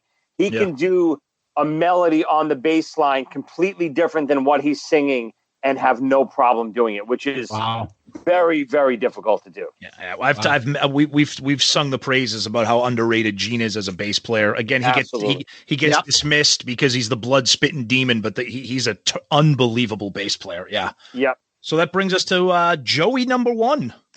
So my number one, I actually pivoted a little bit because now when I heard Zeus's way of thinking, using all these other live things and comparing it that way. Originally, like we talked about, Tom, I was comparing a studio version to the live recorded version. Yeah. Okay. Right? Okay. So But now that I have another frame of reference that I could use, to me, something that it rubs me wrong on so many different levels, performance-wise, character-wise, just slap in the face-wise. I can't watch Eric Singer do Beth. I knew it. I just can't. I can't watch it. Great call. And he actually does a good job. He's okay. I know Paul praises his vocal ability mainly because he can cover most of his high notes, but Eric doesn't have a great voice. I don't care what you say. Eric's voice is very subpar compared to Peter's Eric Carr's. Peter Criss had the best voice out of all of them. He couldn't control it, but the tone he had was undeniable. And even Eric Carr had a great voice too. He had more of a controlled voice. And Eric Singer's voice is just pretty regular to me. And for him to get this highlight of the piano and coming up from the fucking stage and playing the piano and they come, it's a beautiful visual. Don't get me wrong, but it's something that they should have had Peter do years ago. And if not, have him do at the end of this tour. And to see Eric do it every night and the audio quality of it compared to the studio version, which is, to me is, the studio version of Beth, much like Forever. It's so funny that I picked two of their biggest ballads as my 1 and 2, but the studio version of Beth, orchestration wise and quality wise in Peter's voice, it is produced so perfectly. Yes. It's so perfect. And then you go from that and then having the sacrilege of seeing Eric play it on piano. And I get it. Don't get me wrong. It is an awesome visual, having the throwback of like the Paul Lynde of them walking out with the piano. I get it. But, me being a Peter Criss freak, it just hurts me to watch. Yeah, Joey, what a great pick. I couldn't agree with you more. I have never liked Eric Singer singing Beth. And I think, what they did with the Paul Lynde tribute with the piano rising up, like you said, I don't like it. I think it's a ballsy move to be having, I don't want to get off on a tangent, so I'm just going to say this, but I think it's a ballsy move to do the end of the road tour and play Beth with Eric Singer singing it. I just think it's a ballsy friggin' move by the band, and I don't like it, and I think that's a great pick by you. Yeah. The other problem I have, you're right, it's a big-time slap in the face, and I honestly think that's something that Paul says, yeah, fuck him, let's do it. Bingo. Like, actually went out of his way to stick it to him on this. Yep, I agree. It's not like just Peter. It's not them doing Mainline and he's singing that part. It's not him doing Hard Luck Woman. This is a song that actually Peter, I know people give him shit, did have writing credit on this. Okay? This is Peter's thing. Peter lives by this song. And you're having Eric come out with this stupid fucking wig, which makes him look ridiculous. And his chubby face that just does not go with the Peter Criss makeup. And to mime the piano, which we know he's not fucking playing. It just, at this point, no one really cares to hear Beth. Who is clamoring right now to hear Beth? Paul thinks they are. Well, we got to play it. It's our highest hit of all time. And you know what? It fucking tweaks Peter Criss. Fuck him. Let's play it. And I think the extra slap in the face is doing the homage to the Paul Lynde special where Peter was there. Yeah. Like Eric Singer wasn't part of that. Yeah. The part that bothers me the most, it's awesome. If they would have done this for Peter on the reunion tour. Yes. The visual of that and them coming out at the end, like the Paul Lynde, the piano, all this stuff, Eric is playing the piano a little bit, but he's playing the chords around the track. So he is playing a little bit, but they could have taught Peter that too. You could teach someone that in about 2-3 weeks, and Peter could have fucking killed it, and he would have had the spotlight that he deserved all those years. And to give that to Eric, and it's so funny, Juice, I never heard anyone mention the makeup with Eric's chubby face now, but you're so right. And I know I've been bad mouthing him a little bit this podcast. I love Eric Singer. I think he's a cool guy. I'm friends with him. I think he's great. I think he's a phenomenal drummer. But when you put him in these situations to be compared to Peter and Eric Carr in these situations that you're not letting the poor guy have his own spotlight like he did on the Revenge Tour, you're just asking for it. So it's not Eric's fault. I get it. If Kiss asked me to do the piano part on Beth, I would say, sign me up tomorrow, baby. Yeah. And I would have no qualms about it. But you being a Kiss guy like me and loving Peter, I just can't watch it. It hurts me. Mm. Yeah, it's funny. We bring Joey onto the show, and all of a sudden he's like, "Fuck this guy, fuck Eric Singer." I love it. Paul Stanley, it's crazy because I love those guys, but I have to be critical. We are though, buddy. Us too. That's how we are. Yeah. It's perfect. I'm not going to hold my punches. Yeah, just because I love something doesn't mean I can't criticize you. Bingo. Oh, exactly. Poor Joey. People are like, "What the fuck, Joey? What the hell is this?" Hold on. Eric Singer just texted me. What the fuck, dude? All right, buddy. Do you want to give us your honorable mentions? Any honorable mentions here? Yeah, so, mine on that, Tears Are Falling, was mentioned. But one of my other honorable ones, even though it's my favorite live record of all time, the studio version of Love Gun, to me, always was so much better than the live. And I don't even mean just the live, too, across the board. And I think it has a lot to do with the vocal. Not the lead vocal so much, but the background vocals.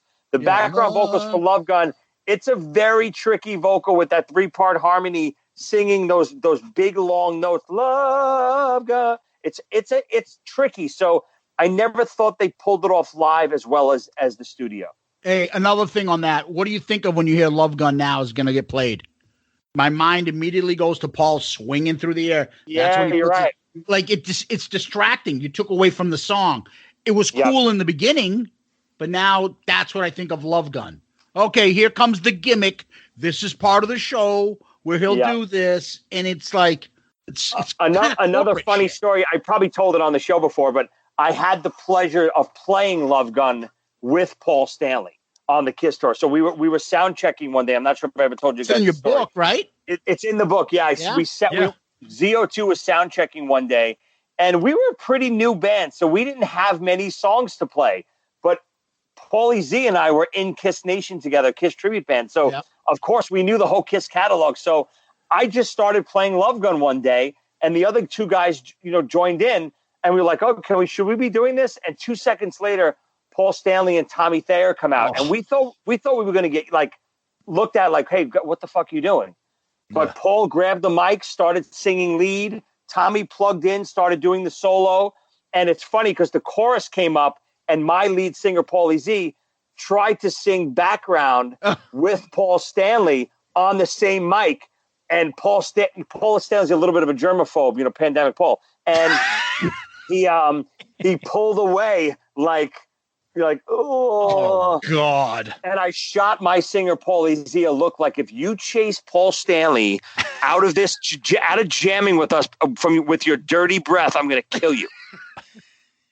Now it's funny because wait, let me just get this last part in, Tom. Go ahead. Poor Paulie, in your whole book, he just gets the fucking shit constantly, whether it's about the fucking love handles or fucking picking up. You should trust me. You should have seen the conversation I had to have afterwards with him after he read it. Or the fucking 10%. Oh yeah, here's a 10% coupon when he's hanging out with you guys at the fucking after hanging out eating. Just like I said before, just because I love guys, doesn't mean I can't make fun of them and criticize them, right? Perfect. I love Zeus, but I call him a stupid bastard all the time, right? Oh, jeez. Yeah. But see, the one thing you guys are missing... I'll take it. The one thing you're missing that the Alive 2 version has is that spectacular intro. All right, Love Gun! And then it just... Right. I love that because... I do. Whenever I hear that, Zeus, I think of that fake Twitter page that we found out that Baco was running. Oh, Paul PAWL Stanley. And he tweeted out a thing saying, "Oh yeah, I tell everybody they could get tickets for the Kiss cruise and hear all these deep cuts. All right, Love Gun." All right, true. Tom, your honorable mentions. So one of my honorable mentions is one of the things that kind of led me to have this this as a topic idea, and it was a conversation I think I've had with Zeus, and I know I've had with our buddy Steve from Potter Than Hell, and he agrees with me on this. Again, I feel bad. This is my second song off of Alive 2. So again, I'm not making any sense because Alive 2 is my favorite. But the studio version of Ladies Room, I just love it compared to Alive 2 because it's slowed down. And I think it gives it a groove that is lost a little bit on the Alive 2 version because, as you know, most live albums, it's kind of sped up a little bit. But I think it's like that kind of sleazy, slower groove on the Rock and Roll Over version. And I really, really prefer that. And then my other honorable mention, Zeus, you're going to hate this because I think this is one of your favorites for live versus studio. Mm-hmm. And that's the studio version of Firehouse. Are you joking? No. And I'm going to tell you why. It's kind of the reasons. It's all the opposite reasons. I like the fact that it's slowed down, kind of like Ladies Room. Oh. I like the fact that it's kind of sleazy and has a little bit of a groove to it. I don't know. I mean, I like the Alive version. I mean, I like the Alive version of all these songs, like we said at the beginning. But those would be my two honorable mentions. Any Alive 1, Alive 2. Those songs get little bumps from us all because we know the fucking intros or the exits or the Paul Stanley, and it just gives us that something. The whole Paul Stanley banter on Cold Gin, the Paul Stanley banter on Firehouse. It just adds to it. Yep. That's fine, Tom. That's okay. For me, my two honorable mentions real quick was Hide Your Heart. I think that's friggin' killer. It kills the mood when they play that live. It just doesn't go well, especially on End of the Road. Okay. And another one for me, and that is Strutter. Really? There's some look, Strutter is a mid-tempo Kiss song. Yep. I just mid-tempo songs for me, like Hide Your Heart and Strutter, is one of those. Oh, okay, Strutter, yeah. No one's rocking out. I've got to hear Strutter, except for that guy that stalked Murph. Jesus! But it's not one of those like rocking songs. Yeah. And so Hide Your Heart, Tears Are Falling, mid-tempo. They're not ballads, but they're rocking. So Strutter's a great song, and I love. And we talk about this. I love the Paul Stanley New York accent on the original. I know, right? I love that. And you like Disco Strutter. 3 different versions of it. Love it. Yeah. Not that the live version isn't good as well. I just think the studio version's a little bit better. And Strutter just doesn't do it for me live. Okay. That's all. All right. Cool. Wow. So this is a short episode. Yeah, this is going to be a nice long episode. But we knew when you add Joey to the two of us talking, forget it. But it's been great. So usually, Joey, what we do when we end, we have a question. And Tommy had a question lined up, but I am cutting him off. Take it away. I told him, let me get in here. You know why? Because I was talking to your friend, my friend, and Tommy's friend, and that is your favorite that you told me not to say his name, and that is Mr. Sonny Pooney. Sonny Pooney. And I remember waking up, who the fuck is Sonny Pooney? So when I was talking to him about this episode, we were talking about something. Sonny has this big thing to shit on Peter Criss because he knows how much I love him. So he came up to me and he was saying this to me. And then he said, and his big theory was to prove how wrong I was. He's like, oh, yeah? Well, why don't you go ask? Why am I doing that voice? That's not doing. Hold on. That wasn't bad. I like that little nasally, That wasn't bad. Why don't you go ask Joey Cassata when next time you see him? Ask him what he thinks. He's a drummer. And now you have. Now what's the question? What is the exact question? So here's the question. So we were talking about, he's saying how bad Peter Criss is. I was like, all right, I'll give you the 79 and on Peter. He couldn't play the drums. He had the car accident. He's all on crack, whatever. But to 79, he was perfect for the band.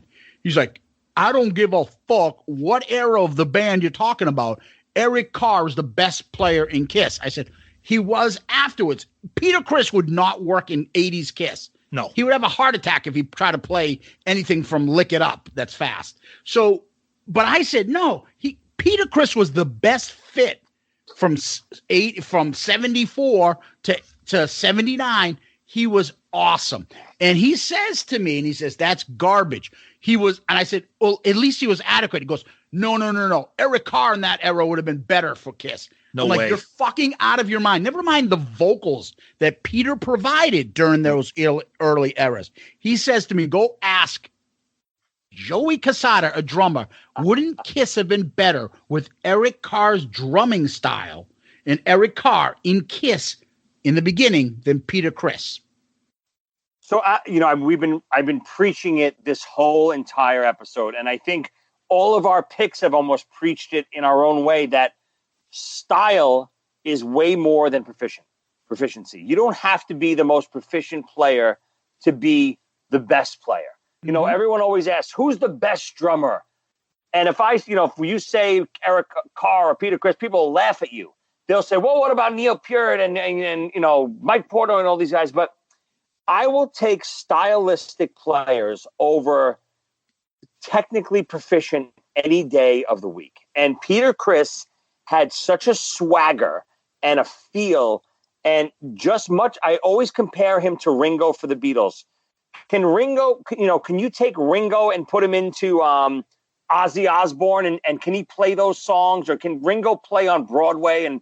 No, but Ringo had such a melodic way he wrote his drum parts that he made some of those Beatles songs what they are by just creating what he created. He wouldn't play rhythm with his right hand. He would play only 2s and 4s, and he would create all this other stuff around just for the music. And that's exactly what Peter did. Peter, when you listen to Peter's drum fills in the early Kiss, they're musical.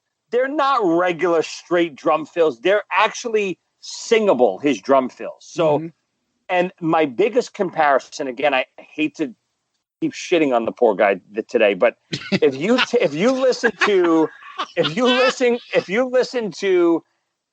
the re-records that Kiss tried to do with the Sonic Boom album. You remember the disc that came with it? Yeah, the second disc, and it's also Jetson, something like that? Yes, the Japanese release, right. So don't listen to any of Paul, Gene, none of that. Listen to just the drums.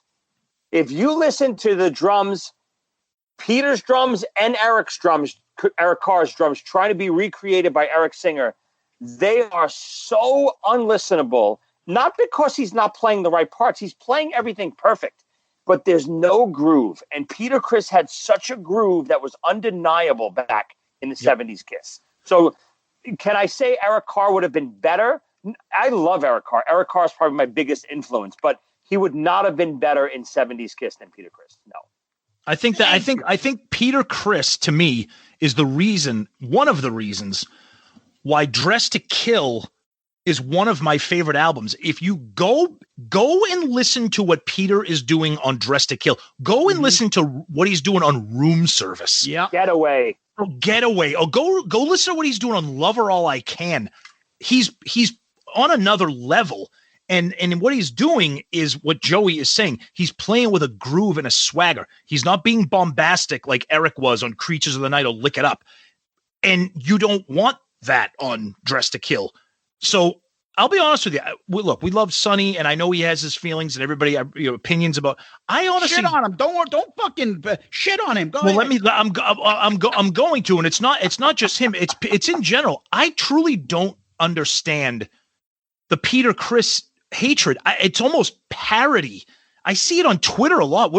Zeus and I are friends with a lot of Kiss fans, and I see people like literally going out of their way to insult and shit on him, and I'm like, either you're so young that you don't know what you're talking about, or there has to be something personal, because I don't understand how somebody could literally really dislike Peter Criss. I don't get it. And here's two things. Critically, Black Diamond. Commercially, Beth. Kiss doesn't have either the two biggest ones for them if it wasn't for him. Without him. No, you're probably right. One of the best ways I always try to describe drumming to non-drummers too is if I can take it, today's day and age, everything is drum programs, right? There's very little live drumming going on records today, especially in the pop world. If you can program a drum machine to play, I can program a drum machine tomorrow to play Tom Sawyer or YYZ perfectly. You'll never know it's not Neil Peart playing. Never know. I can do it perfectly. But I guarantee you I cannot program it perfectly to play 100,000 Years or even the shuffle in Detroit Rock City. You can't, if you can't copy a style, even drummers trying to cover those songs, it's a much harder song to cover, a Peter Criss song, even than Eric Carr's tough too, but Peter Criss's style is way harder to copy than anyone else in Kiss. Great point. Great point. Yeah, and I mean, I also add the fact is, never mind the drumming. Peter wasn't just the drumming in Kiss. Yeah. It was his style. He was the New York badass. Okay, Ace was the drunk, but Peter was the fucking, and close your ears, Joey, the badass Italian in the fucking band that had an attitude. The rock and roll star was like, fuck you, in gangs and shit. He brought that to the band. Something different that the other two squares didn't. And Ace was Ace, but he wasn't like a fucking like a rebel. He didn't have that attitude. We've said it before. It was the perfect fit at the perfect time. Exactly. Take that away to minimize and say, well, if you just put Eric Carr because Eric Carr's a better, proficient drummer than him. I'm like, are you fucking kidding me? Yeah, but that doesn't mean the makeup, the attitude. It's the same way the other way around. I don't want to see Peter Criss on Creatures of the Night either, like you said. So, no way. It has nothing to do with being. I hate when people ask, who's the best this? Who's the best that? Yep. It's a matter of opinion. It's a matter of style. It's a matter of preference. There's no such thing. Who moves you? What gets to you? Who gives you that feeling when you listen to them sing, play guitar or drums? What makes you destroy a crowd with your own ass smell in the middle of an arena? What makes that happen? It's a bad burger. And I Want You did it to Zeus. It's expired meat that you grill on a $10 hibachi. That's what causes it. Oh man. Hey guys, let's get to the main part. And the best part of this is our plugs at the end. Joey, where can people find you and where can they get your products? Well, again, just in case you used the video. So the new book, it's out right now. It's called Wrestling with Joeylicious. It's all over my social media. If you just type in Joeylicious on Amazon, it's available on Kindle. It's available on paperback. It's a super quick read. It's about 230 pages. It's literally the novelization of what the Joeylicious TV show will be.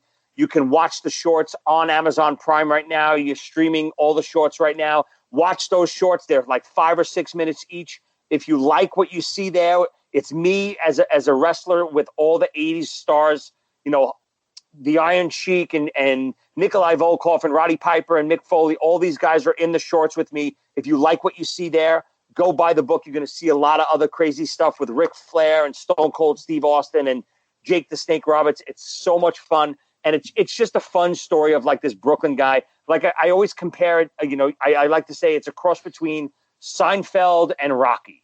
Oh, you just saw Rocky. Look, little Italian white man. I enjoy Sylvester Stallone's movies too, but I'm waiting here to get some candy. I'm going to go see a movie with my friend. Why don't you just go hop in your IROC Z28 and take your ass home? It's like the wacky zaniness of the four characters in Seinfeld, but the feel-good story of this good-hearted slob like Rocky. Awesome. Yeah. Awesome. Joey, I loved what I saw before, and I'm anxious to take a look at the book. You also can find Joey's ZOT's 2 CDs are still available. And, of course, your main book, right? Start with the Dream, still out there. My autobiography, Start with the Dream, is still also available on Amazon. Peter Criss, I've been talking him up the whole episode, wrote the foreword from my book. So, Peter's featured heavily in the book. It tells stories of me on tour with Kiss and backstage with Kiss and a lot of inside stories of it's just a feel-good Kiss fan story. And if you want to hear Joey talk about that book with us, go back and we had Joey on, and I believe it was in April, and we did an interview with Joey talking about his book extensively, and that book is terrific. So get the book and listen to that episode if you haven't already. Yeah, and it's funny because I think the episode is called Joey Cassata. Exactly, because we get very creative with the titles. Did you guys get my new book yet or what? I didn't know. I'll be honest with you, Joey. I wasn't sure it was out. So I didn't know it was available. So forgive me. I will order it tomorrow. When I wake up tomorrow morning, I'm not going to turn my coffee. Joey, it's been ordered. I haven't received it yet. I'm not even gonna turn on my coffee first. I'm gonna open up my Amazon app on my phone and buy the book. Now we're talking. Yeah, and again, like I said, it's a super fast read. Even if you have Kindle, you can open it up on Kindle. You can read it in a couple of days. It's just crazy zany stuff going on. It's a comedy. And awesome. I'm a big wrestling guy, so I love it. I love the videos. I'll love the book. I'm sure of it. So, Tom, where can people find us? So you can email us. Our email, we love to read your emails. We try to answer them all. We try to read them all. Shout it out loudcast@gmail.com. Shout it out loudcast@gmail.com. We're on all the social medias, Twitter, Facebook, Instagram. Comment, reach out to us. You know, we, like you see at the beginning of each episode, we try to read the feedback and interact with you guys. And then our podcast, we're part of the Great Pantheon Podcast Network. So we're on all the platforms. Wherever you can get a podcast, you can hear us. We have our great Facebook group, the Shout It Out Loudcasters. We share all kinds of stories, pictures, articles. We try to share Joey's business on there too. You should be following him anyways on his own social medias. Yeah, you haven't yet. We try to share his stuff on that group. And our buddy Ed from Click Tea Shop, Click with a K. He sells amazing Kiss inspired gear, as well as Shout It Out Loudcast gear and other podcast stuff as well. So our buddy Ed, he's been on the show before too, so check him out. Click Tea Shop with a K. Yeah, and to hop on what Tom was saying, the best way, is email, shoutitoutloudcast@gmail.com, shoutitoutloudcast@gmail.com. And you could always send us DMs. We take them on Twitter, Facebook, Instagram. Tell us what you think. Tell us that you think Joey makes a lot of sense or that he's an idiot. We're happy to hear it. Or do both. Yeah, and just as we're about to hang up and finish this up, we got an email that I feel like we have to read it. Go ahead, Zeus. Just to let you know, these are the type of emails we like hearing. And this one is titled, and the reason I have to read it is because it's titled Pandemic Paul. No, I love it. Shit. Here we go. Hi, guys. First of all, 2 emails. The other one is going to be about the bonus episode, and it's going to be a long one, I think. So he's probably talking about Blizzard of Oz. Love that album. But first, about Talk to Me 2. I am with you on what you discussed. I can't believe how little Kiss has done during the pandemic. Even if they've only released selected songs from various performances in the vault, it would be a great way to keep fans engaged. And they could use it as a way to raise funds for the charities they support. Paul started out strong. Those guitar videos are great, especially as a guitarist. But I also love being behind the scene peeks, a little look at how that stuff comes together and the artists that are kicking Kiss's ass at other artists are kicking Kiss's ass at that. I disagree with you slightly about Soul Station stuff. I'm not excited about it, but I am curious to see it. But combined with the cooking and painting stuff, this does have a tinge of Paul trying to prove he's a serious artist, which kind of shows a little disdain for Kiss and their legacy. But I'm way more excited about Ace's Origins Volume 2 than the Soul Station stuff. And who would have thought that Ace would be far more productive musically than Kiss? 4 albums in 6 years, all after the last Kiss release. The other stuff, meh. It's cool to see what the guys do away from their main gig, but at least act like the other gigs still exist. I used to think Paul was the one who had his shit together better than everyone else in the band. But lately he just comes across as a little insecure about his legacy, like he wants to be more than Paul Stanley of Kiss, which is sad because it's a legacy that few can match. And this is by Fat Man on Guitar. He's a great Twitter follower. And what an email. I wanted to get this. I wish we read it in the beginning, but I didn't want to leave the episode where we're talking about that previous episode without hitting on this. I think we hit a lot of the topics. He hit on a lot of the topics we discussed. I don't mean to rehash that, but these are the kind of emails we love getting and the type of stuff, interaction we love, thought-provoking shit, or even people want to tell us they want to try products that we hawk on the show, right? That too. That's a great email though. He hit some interesting points, and it is nice to see that there's kind of a united front on some of the unhappiness with Kiss. And like we said before, we love the band, and our unhappiness comes from our passion for the band, and we want more out of them. So, thank you, Fat Man on Guitar, also known as Alan. But or any local podcaster. It could be too. But thank you for that email. No, that was great. That was awesome. But before we go, we always go to famous last words. So, Joe, you got something for us? I got a little something. Okay, so here we go. So many times it happens too fast. You trade your passion for glory. Don't lose your grip on the dreams of the past. You must fight just to keep them alive. It's the Eye of the Tiger, baby. Oh my God, he's doing Eye of the Tiger lyrics. I mean, because it's your favorite song. We know that. It's my favorite song of all time. I mean, it's a message that if you don't get pumped up when you hear those lyrics in that song, you are a complete mope. Joey, I'll tell you real quick. I have loved that song since it came out. That's one of the reasons why I still love Rocky 3, the greatest Rocky movie of all time. I don't care what anybody says. Hey, boy. After I crucify him, you next. Oh, Clubber Lang. Exactly. When I watched that YouTube of Clubber Lang lines that they have, it's like 4.5 minutes of it. Oh, yeah. Says in that movie. I think it's the funniest fucking shit of all time. Hey, woman. Listen here. Since your old man ain't got no heart, maybe you'd like to see a real man. I bet you stay up late every night dreaming you had a real man, don't you? I tell you what, bring your pretty little self over to my apartment tonight, and I'll show you a real man.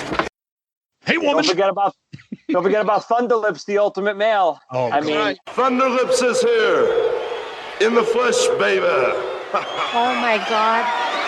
The ultimate male versus the ultimate meatball. Against the ultimate meatball. Exactly right. Shut up, old man. Hey, woman. Shut up, old man. I ain't going nowhere. Hey, woman. I want to go up nowadays to someone and go, hey, woman. Hey, woman. See how that works. See, but then when you say, hey, woman, then my mind automatically clicks to Eddie Murphy Delirious. And I hear him saying, look, I might have found in them jeans. Hey, all right. We're gonna be so here. Good. We're going to be here all night. Oh, I heard you do some jokes about me, Tom. Maybe I didn't. And baby, if you do what you've been told, my insulation's gone. Girl, you make me overload. Don't pull the plug on me. No. Keep it in and keep me high. Ooh. That's right. Deep. Don't forget promo code Loudcast, adamandeve.com. You know what goes good with Adam and Eve? If you read my book while you use their products, it's perfect. Oh, God. That'll sell some more books. Get the Joey Cassata special from adamandeve.com. Ooh. Stop right there. Can that be the whole thing? That would be that great. Should be the lyric right there. Lyric of, because everybody else is here. Yes. Everybody else is here. Everybody else is here. Watching us. Oh God! Nice. The dramatic readings are the best. It's really great. This we could incorporate this somehow into the pandemic Paul cartoon. Joey, thank you so much, dude. This has been a blast. Everybody, we hope you guys enjoy the extra long extended episode. When Joey's here, it's always going to happen. We had a blast. We can't thank you enough for joining in on the fun with us, buddy. Thank you. Guys, always a pleasure. Thanks so much for having me. You know, it's always a blast. I know we ran super long. Tom, if you want it, you can make this episode much more listenable. Just cut everything Zeus says out. And, we cut an hour out of the show. It'll be a perfect episode. Hey, people out there, they got nothing better to do. They can afford a 2.5, 3 hour episode of Shout It Out Loudcast. They're fine. Exactly. Yep. But like our friend Newman says, when you control the editing on a podcast, you control information. All right. You go ahead. You keep it secret. But you remember this. When you control the mail, you control information. That's right. Joey, thank you very much. Tom, thank you. Kiss Army, thank you. Peace out, Girl Scout.